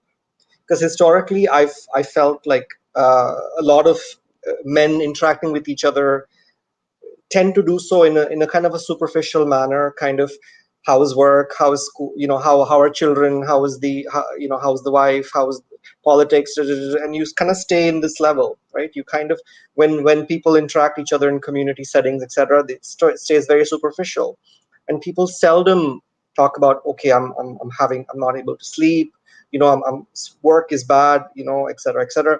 So I feel like there needs to be some sort of a blueprint, some kind of a model that can come either through, forums like this, therapists, counselors, group facilitators, that have a sense of guiding these conversations. And because we can ask people to open up, but where are they going to open up? How are they going to open up? When are they going to open up? So if some of us can sort of facilitate, mold that a little bit more, things can become a little bit more easy for men, people to be able to come out with things, because when someone opens up, someone has to hold that, someone has to accept that, right? Oftentimes when people open up about difficult things, we go into like giving advice, sort of asking people, it'll be fine, sort of minimizing, etc. So yes, there's awareness that's starting to happen because of forums like this, because of internet, because of mental health topics covered in different areas of one's life. But I think it's also important there for us to create some kind of a pathway that folks can use when they need to do this. We know that children or millennials, youngsters have these chat therapies and different forums online. There needs to be something for people of a certain generation, older perhaps, where this can happen with the same ease, with the same non-stigma. So I think that work is starting, and I'm excited to be part of that work in the mental health field. Yeah, I 100% agree with that, and that idea of creating, a first base or something to start with, especially in terms of, for people in the older generation, and creating that seamless communication path for them to talk as well is very important. I totally agree with what Sham has just said. We have really grown, and we have achieved this point now where people are talking more. But I do think that, yes, sometimes those conversations, especially with men, tend to be superficial, right? Just as Sham was saying, that, it would like, how is your family? How's your wife? And that kind of thing. And sometimes even with a drink in hand, just talking at that level and sort of keeping it safe, because being vulnerable and sharing that I'm not doing well, that is not manly, right? It's not that masculine, patriarchal, male kind of dominant, strong, tough guy. And so you don't really know if your friends are really your friends, or is it more of a superficial, you're just kind of doing this. So I think actually a lot of men are lonely. A lot of men, they have friends on the outside, but do they really feel that connection? And yes, absolutely, having a therapist or mentors or leaders, I mean, that is really the key. But it's so hard to trust, right? Because the primary foundation of any relationship is, of course, trust. And how do you know who to trust, what group to go to, who to speak to, who will be honest with you? And will this end up in gossip? Will other people talk about you if you do open up? And I think it was mentioned before that reputation is a big deal in our community. And if you hear that, hey, did you hear that, this guy, he's not doing very well financially. He got laid off, and, his wife is leaving him, whatever. I mean, if, that's happening, backtalk is happening, that reputation risk is huge for people. That shame, that guilt, that feeling of discomfort is huge. So people just may not open up, right? Men might not really be honest. They might say, oh yeah, I'm making this much money, I'm doing this and that. And they might not actually talk about their struggles. They might talk more about that. That's why it's so important to have that third neutral party, like a confidential psychotherapist or someone who is willing to listen without judging. And also, you don't have to be concerned that where's this information going. Yeah, and absolutely. And I think, overall, if we look back, there's a journey that's been happening here, clearly. So if we talk about, does our community have the awareness about South Asian men's challenges, then obviously, traditionally speaking, you know, they maybe did not because it was inculcated into them that this is normal. If you know, really, you should just suck it up. There should not be this feeling of you know, depression or anxiety or stress, or you should certainly not be able to cry if you're a man. All these things that really is cross-cultural as well, not just with South Asians, but you know, like we just talked about, in our culture, it's definitely prominent. So it was normal. There was a traditional mindset, right? And so you had to conform to that. So you know, this is normal. So really, there's a bit of a denial that was happening there, and it was more taboo to discuss any sort of thing that goes against the grain of that ideology. And now, as we say, with the journey through modernization, through immigration, and now coming to today with information around us and more options.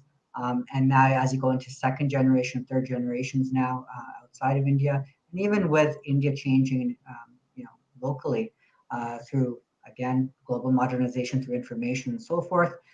Certainly, there is now more of an awareness of what's going on. But like I said, people just generally are still in the closet about mental health and about struggles that we're all facing and stress in general. What are those stressors? We need to talk about those more. And I think like all of us are on the same page on. I'm glad the forums like this are happening because we can do that. It provides that opportunity and to inspire others to continue to do so. So slowly we're gaining the awareness as a community of what's out there. We're maybe, I would say, coming out of the closet on it a little bit and accepting, okay, you know what we always thought was just normal and this is the way it should be.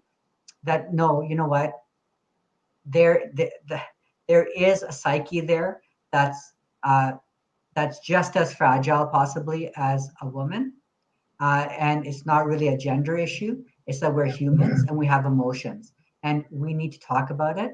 And it's becoming a little bit more acceptable. And so it is exciting that we are on this journey and I'm glad we're all on it together. Yeah, 100%. One thing I really like that you brought up is this idea that being vulnerable is seen as, not masculine, or what I heard was suck it up. One thing I think, one phrase that I feel like we've all heard in the past is that boys don't cry or men don't cry. And it's really good to see how we've gone from that idea of having to hide all that vulnerability, and now, our communities are slowly opening up and understanding that it's not just this bravado and this toughness, that men do go through things that can cause a lot of stress. Yeah, hello. I am completely agree that that's my organization, Bangladesh German Help for Man, is doing. That we have a Facebook group and also a WhatsApp group. Is almost 8,000 and over members. They are the victims. Share their stories, and we try to help men regarding the domestic violence.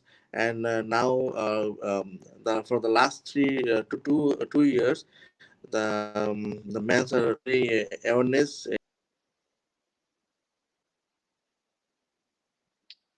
I think he cut out again.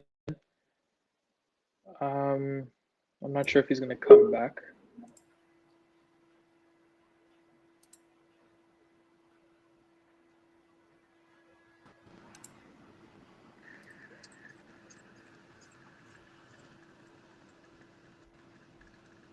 Sir, can you hear me? Yeah, I'm hearing you. I don't know why it is taking me No, long. it's okay. Go ahead. Go ahead. Yeah, I'm just telling. Uh, I think the most things that my organization is helping the mans to come forward and share their stories, and there is a taboo that they are very shameful to tell the domestic violence case. The men are very strong. If they get beaten by their wife or their girlfriend, it is a considered as a shame in the society. But nowadays men are very open up and they are telling that okay, the we need a law for the man also, and because we are also human being and man's emotions are also should be respected. So, and I think not only men, also the women are also very much awareness than before. And my organizations is looking forward and helping everyone. So I think both men and women are becoming more awareness, and there is a also huge effect nowadays. Thank you. Yeah, no, I agree. I 100% agree with what you're saying, and it's great that we have organizations like yours, for example, who have the ability to allow men to speak out about the issues that they dealt with, especially in terms of domestic abuse. So for our final question, how can we as individuals or as a family, even as a society, all over or all together, what are some simple ways that we can help the men going through something on that personal level?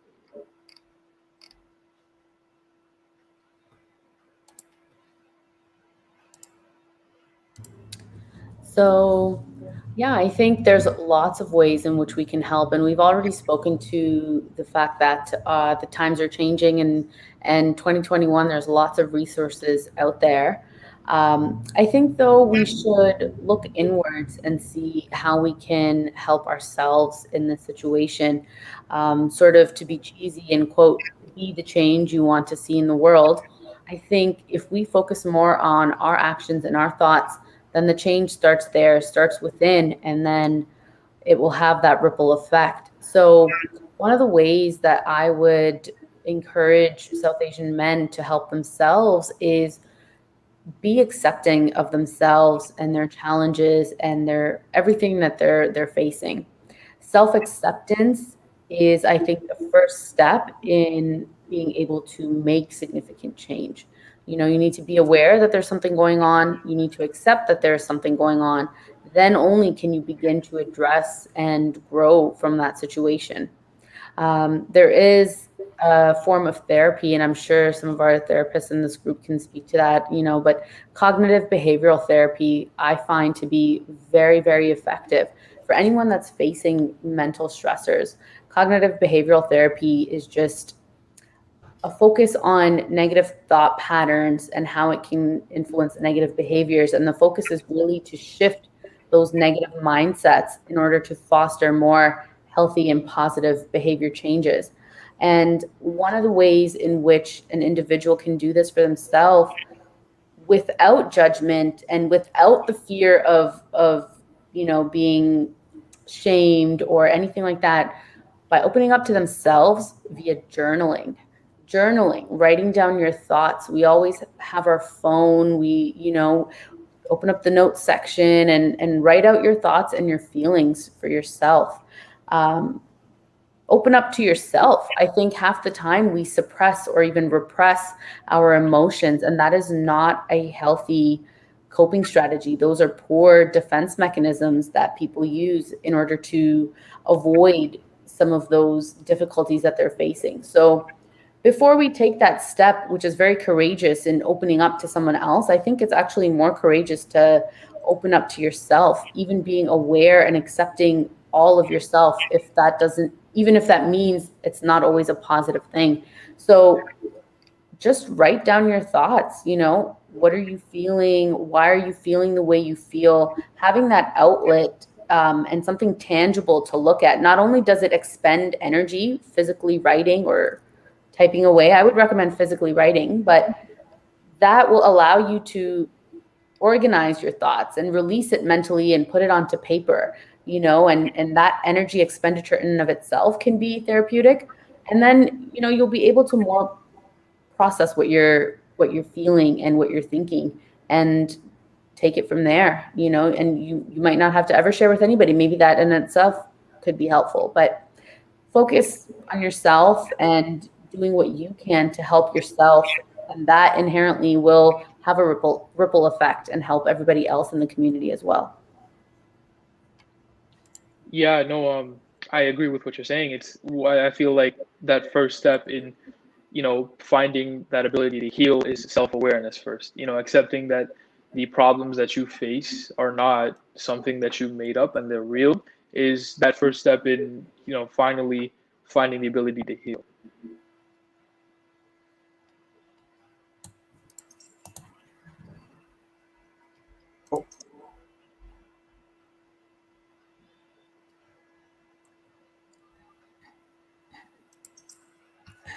Hello there. Yes, thank you. Thank you for this.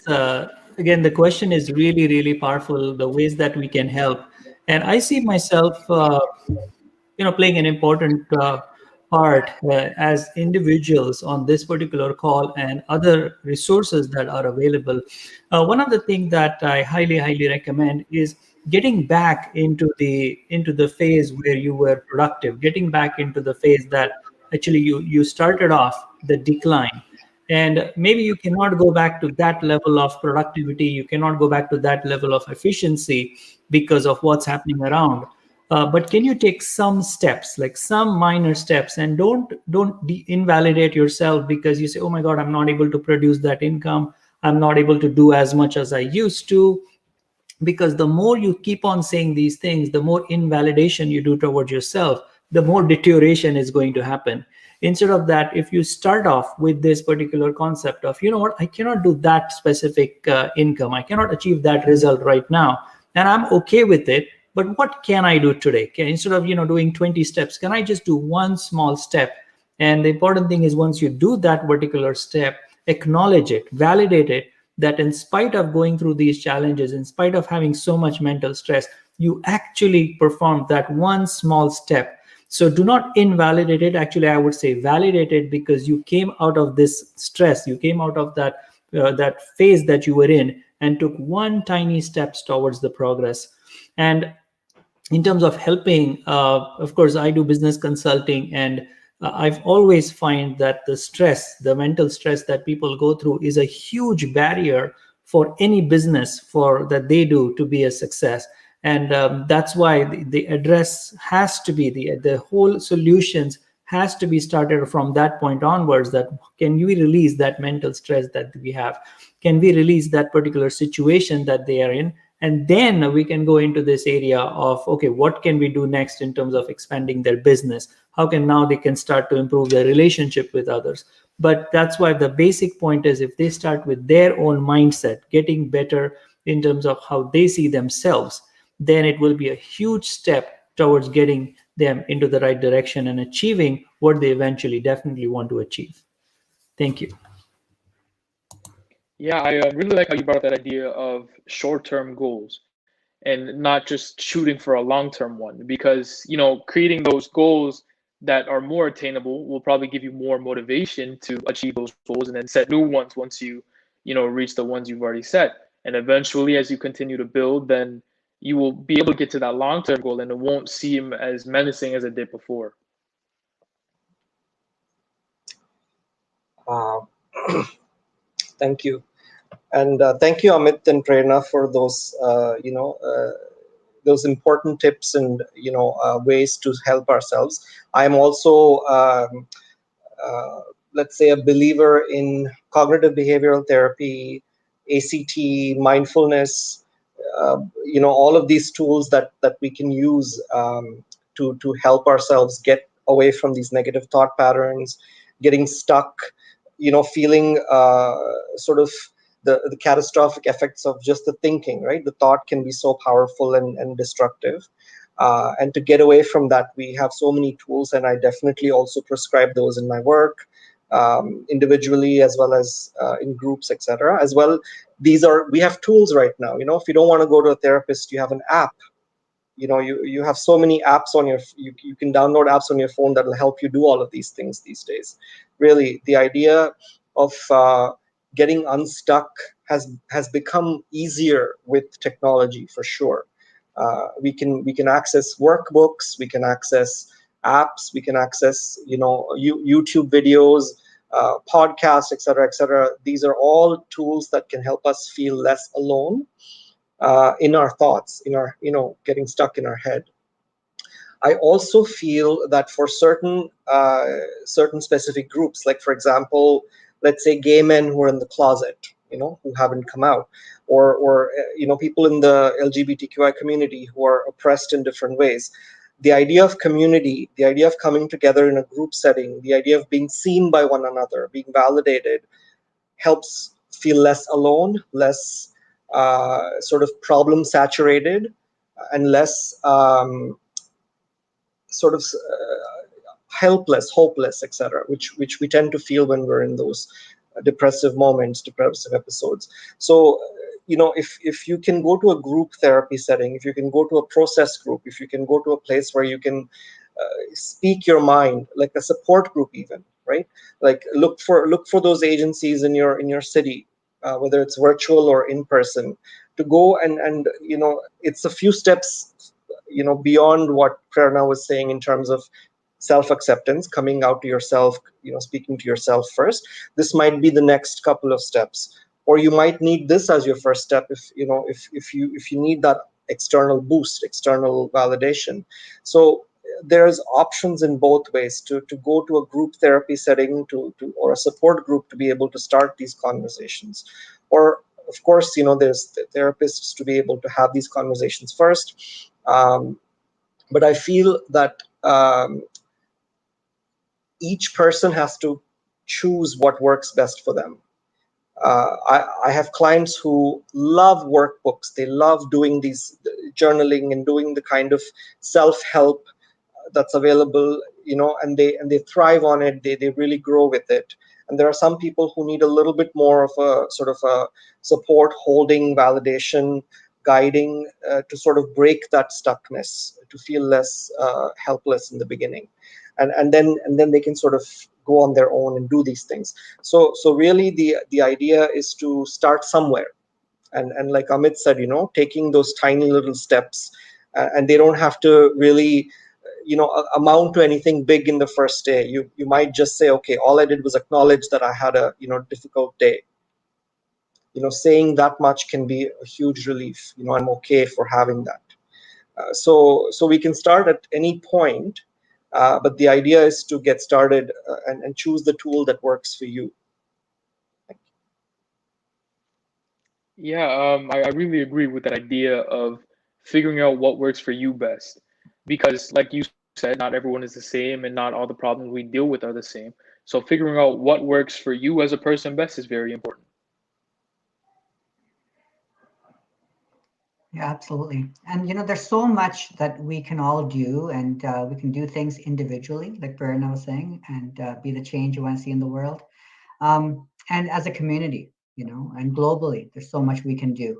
And I think, like we said, in summing it all up, things are changing, and there are more resources, and there's more means. But we got to continue making social service organizations. We have to find proper focus groups. We can do town hall meetings. It's as community groups and organizations, as individuals, we have to get involved, and we have to speak up, not just for South Asian men, like we're talking about now, but for men in general, and for humanity in general, in terms of mental health specifically.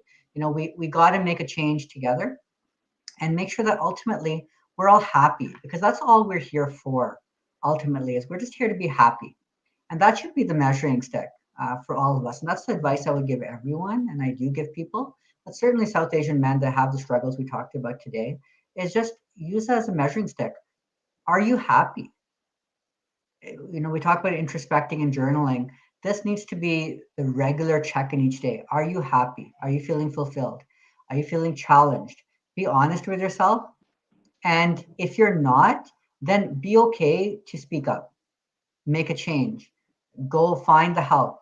There are now resources around you, like it was mentioned. There's, whether it's from apps and social media, as immediate as that, to focus groups and organizations and community groups around you that you can go and connect with. And then us as parents, and as we move to the next generations here, we have to ask ourselves, do we want our children to experience the same struggles that we did, mentally, socially, the same stressors? Or do we not want that for our children? And of course we don't. We want to protect our children from that, from any type of harm, and certainly social harm, social stress, mental illness. We want to protect them from that. So making that communication with our children a lot more plausible, a lot more healthy, treating them with respect, like friends, obviously, and letting them know that it's okay to come speak to you about the issues that they may be having.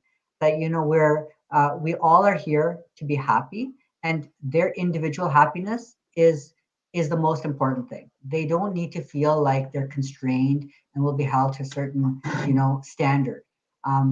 We need to give them the opportunity to say, you know what, we want obviously everyone to be good people, good human beings, but everyone has their own course and their own ideas, and they're valued.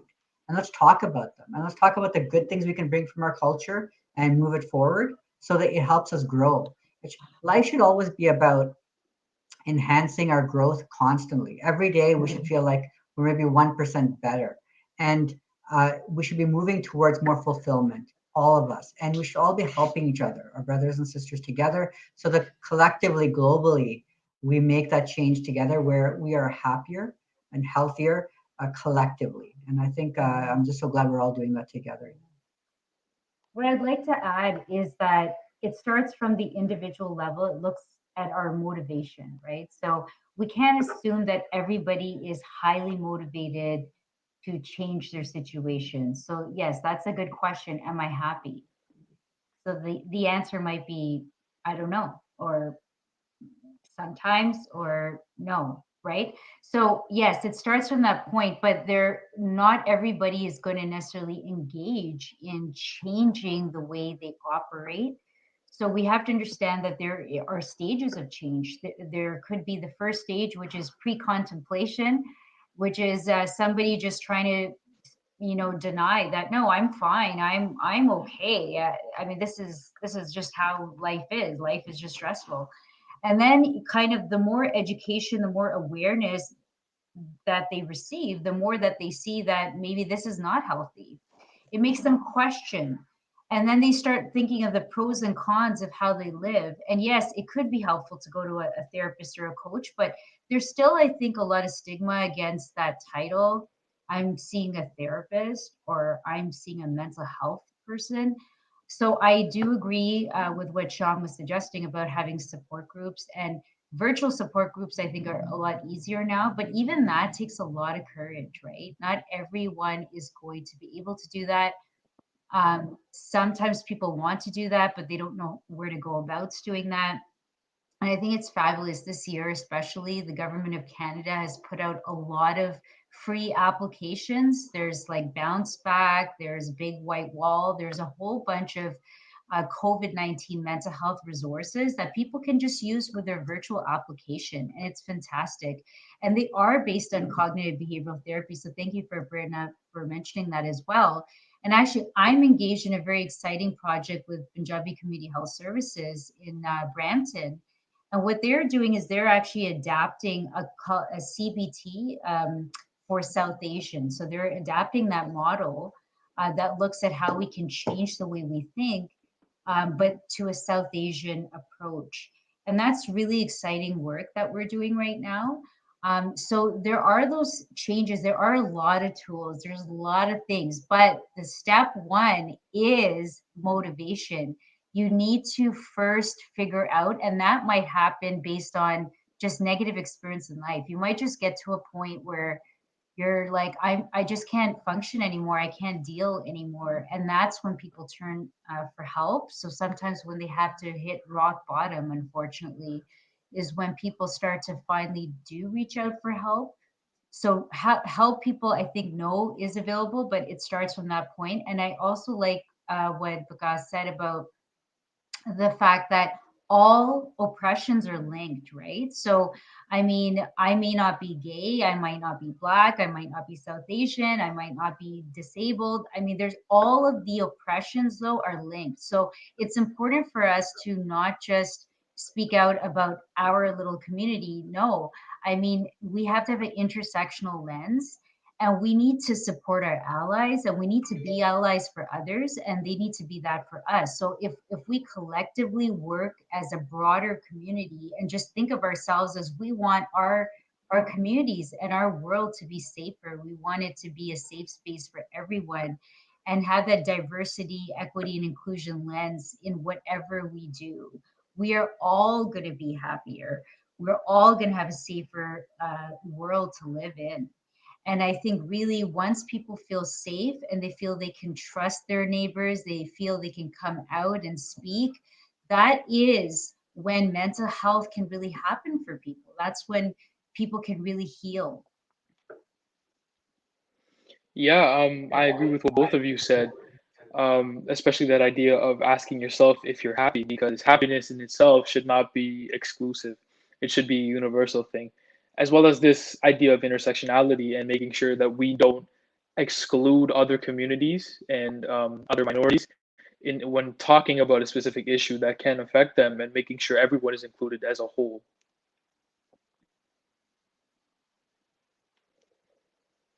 Organizations, what we are giving,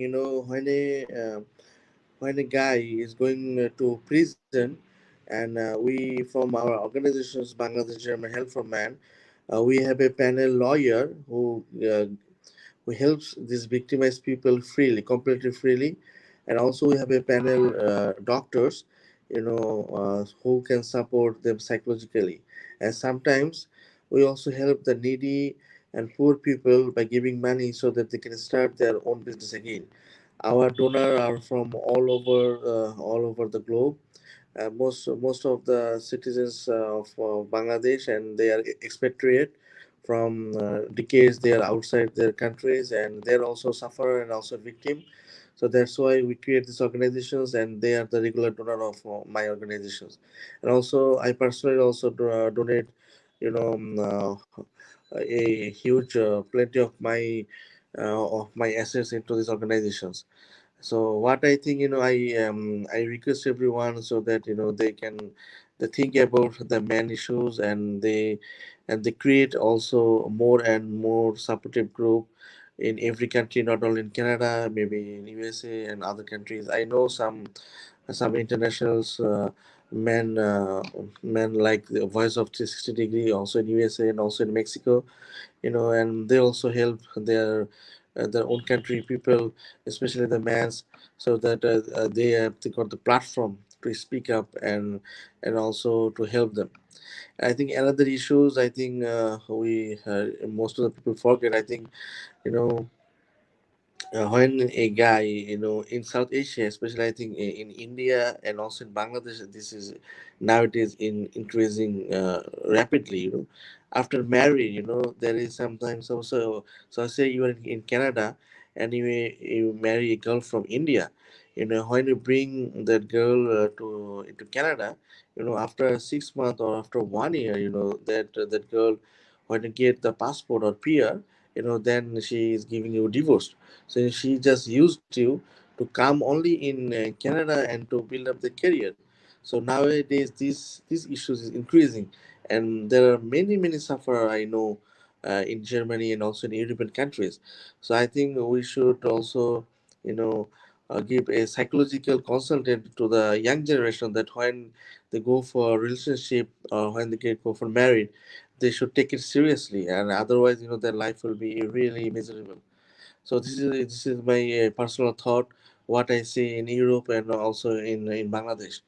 So I think if you guys could share, I think today I have no time, but maybe I request Mr. Shivam, in upcoming days. So these issues also should consider, so that the people should think.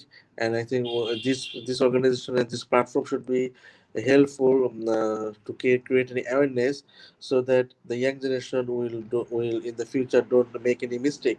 So I think we should create a bridge to help them, to tell them that be aware of these issues. And another thing, especially young guys, especially the young guys, the boys, they are taking drug abusing, drugs, and many more.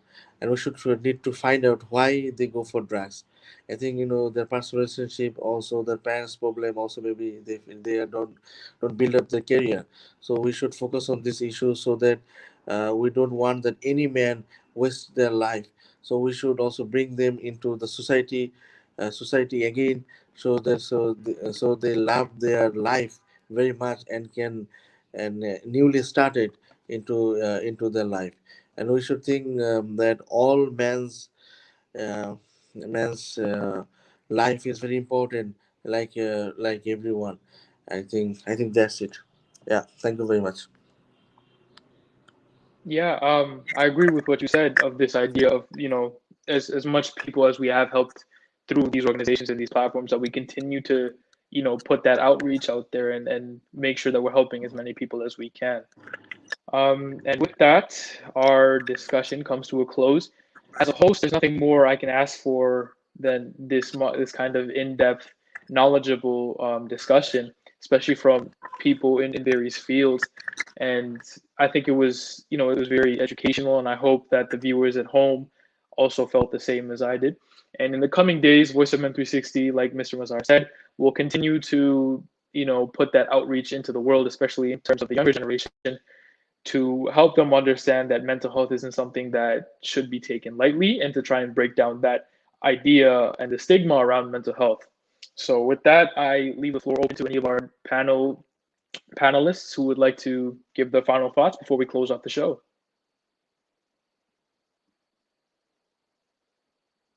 So I just want to thank you all again. It was a pleasure to be here and to share some of my insights on this topic. And I actually thoroughly enjoyed hearing what everybody else had to say as well, and see different perspectives, some challenges, some coping strategies, some solutions I hadn't even crossed my mind. So it was really exciting to hear that and share this experience with everybody. So thank you so much.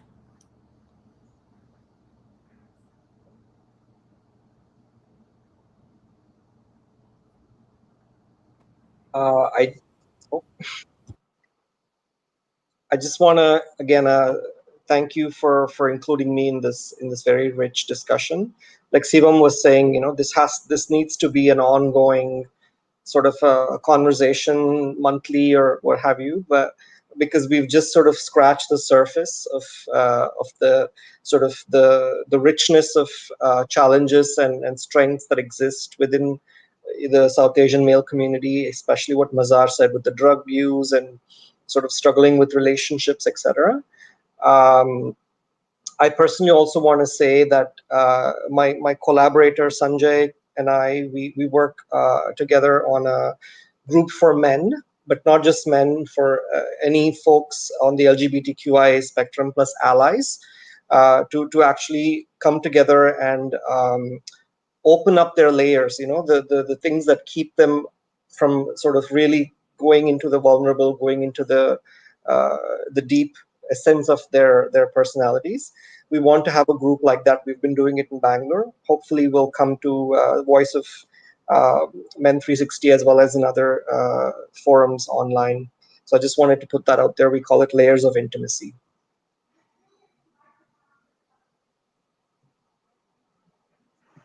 Yeah, really, it's been a pleasure hearing from everyone and just being part of the discussion again. I know for Vinita and myself, it's always it's our passion. It's part of who we are. We want to make sure that we continue empowering people to live happier, healthier lives, and certainly what we talked about here, the South Asian men and the challenges they face.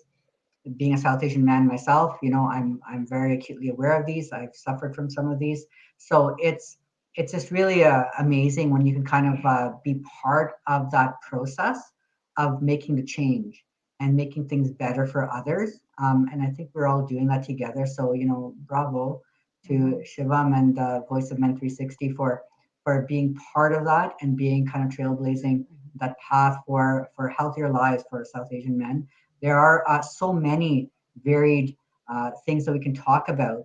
As I mentioned before, we can make it a different forum, a different focus group for all the different things that we've talked about, from cultural issues and culture gap, generational gap, the mental health stressing that we do individually, and that can lead to many different things, whether it be substance abuse. Unfortunately, domestic violence is quite high in our community because of what we talked about. There's so much that we can get into. So hopefully we'll continue that process. And but it's been a pleasure being part of that with you all today. Want to thank Voice of Men 360 and Sivam once again for inviting me to one of these forums. It's always such a privilege and an honor, and I think it's it's healing for us. It's healing for us as South Asian millennials to be able to have this opportunity for us to speak with our peers and our colleagues. And it's so nice to talk to people from different perspectives on this panel. It's wonderful to hear other ideas and other thoughts. And this also makes us feel that, you know, we're not alone either. And there are other people who think like that, us, and who feel passionate the way we do as well. And so I think that, you know, yes, we do need to have conversations about struggles and challenges, but I also think that oftentimes we don't talk about our strengths. And we have a lot of strengths. We have a lot of internal resources within our culture and within our community. And we need to tap into those as well. It's not always negative. And so I think that a lot of forums, they focus just on negativity. And I appreciate here, because we were talking about a lot of strengths as well, but also having a strengths-based approach, talking about the great things that are going on, like, you know, Vikas is starting this amazing new nonprofit organization in Caledon. And, you know, Punjabi Community Health Center is doing the CBT for South Asian. So we are doing a lot of really cool things now in our communities, and it's going to just get better. So I think having that positive approach, it makes people want to engage. It makes maybe youth want to engage, and I think youth is where we should really put our energy and our focus, because they're looking for direction, they're looking for mentorship, they're looking for guidance. That's that point, especially that high school age, I think, is when people really need this kind of advice and support. So again, thank you again. Thank you to all the panel members. It's wonderful to connect with all of you. Thank you.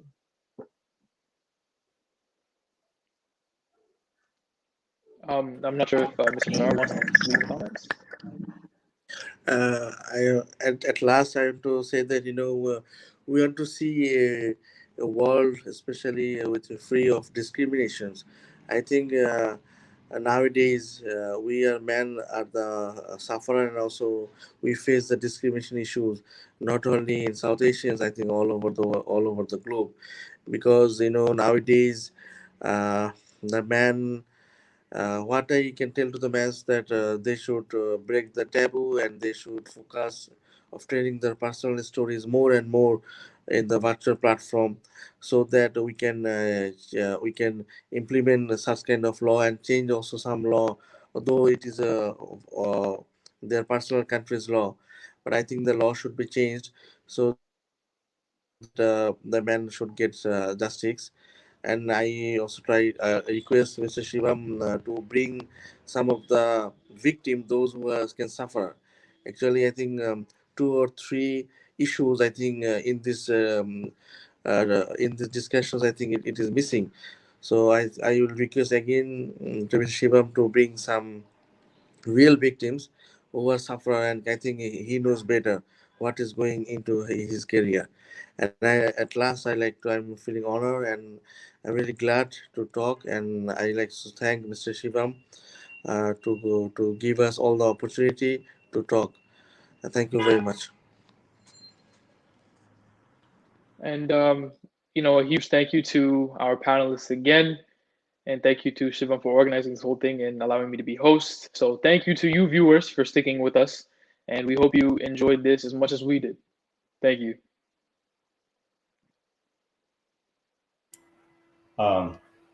Tobias, there's some announcement on the bottom. Do you see that? Yeah, I thought you didn't want me to go over those. I thought you want me to close. No. Yeah, if you can. Yep. Thanks.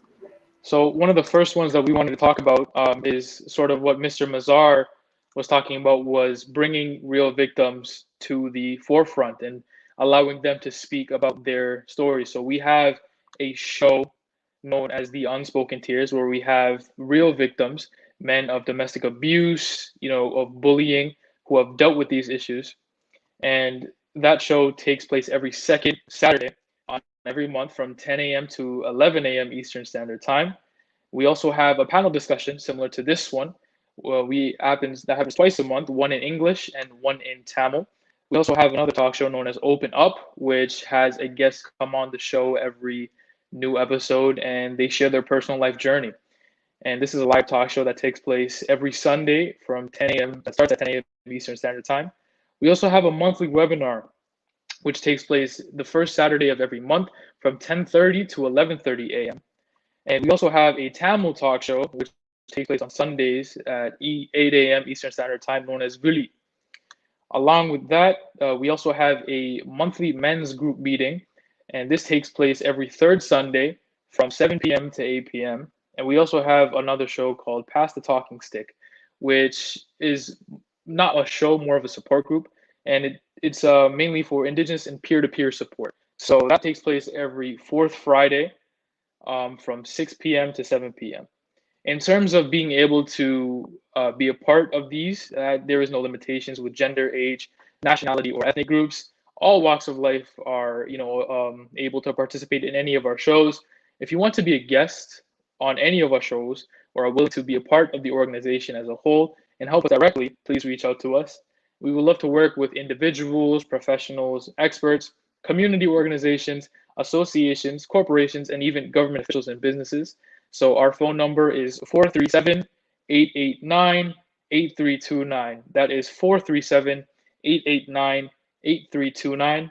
You can also reach us at the email address info@voiceofmen360.org, or you can just directly visit the website www.voiceofmen360.org. Please feel free to find us on our various social medias. We have Facebook, LinkedIn, Instagram, Twitter, YouTube, and TikTok. Please subscribe to our YouTube channel as well. We'll be streaming these panel discussions as well as our talk shows on there. If you have anything else you would like to, bring up, please feel free to contact us, and please continue your support like you did today. Thank you.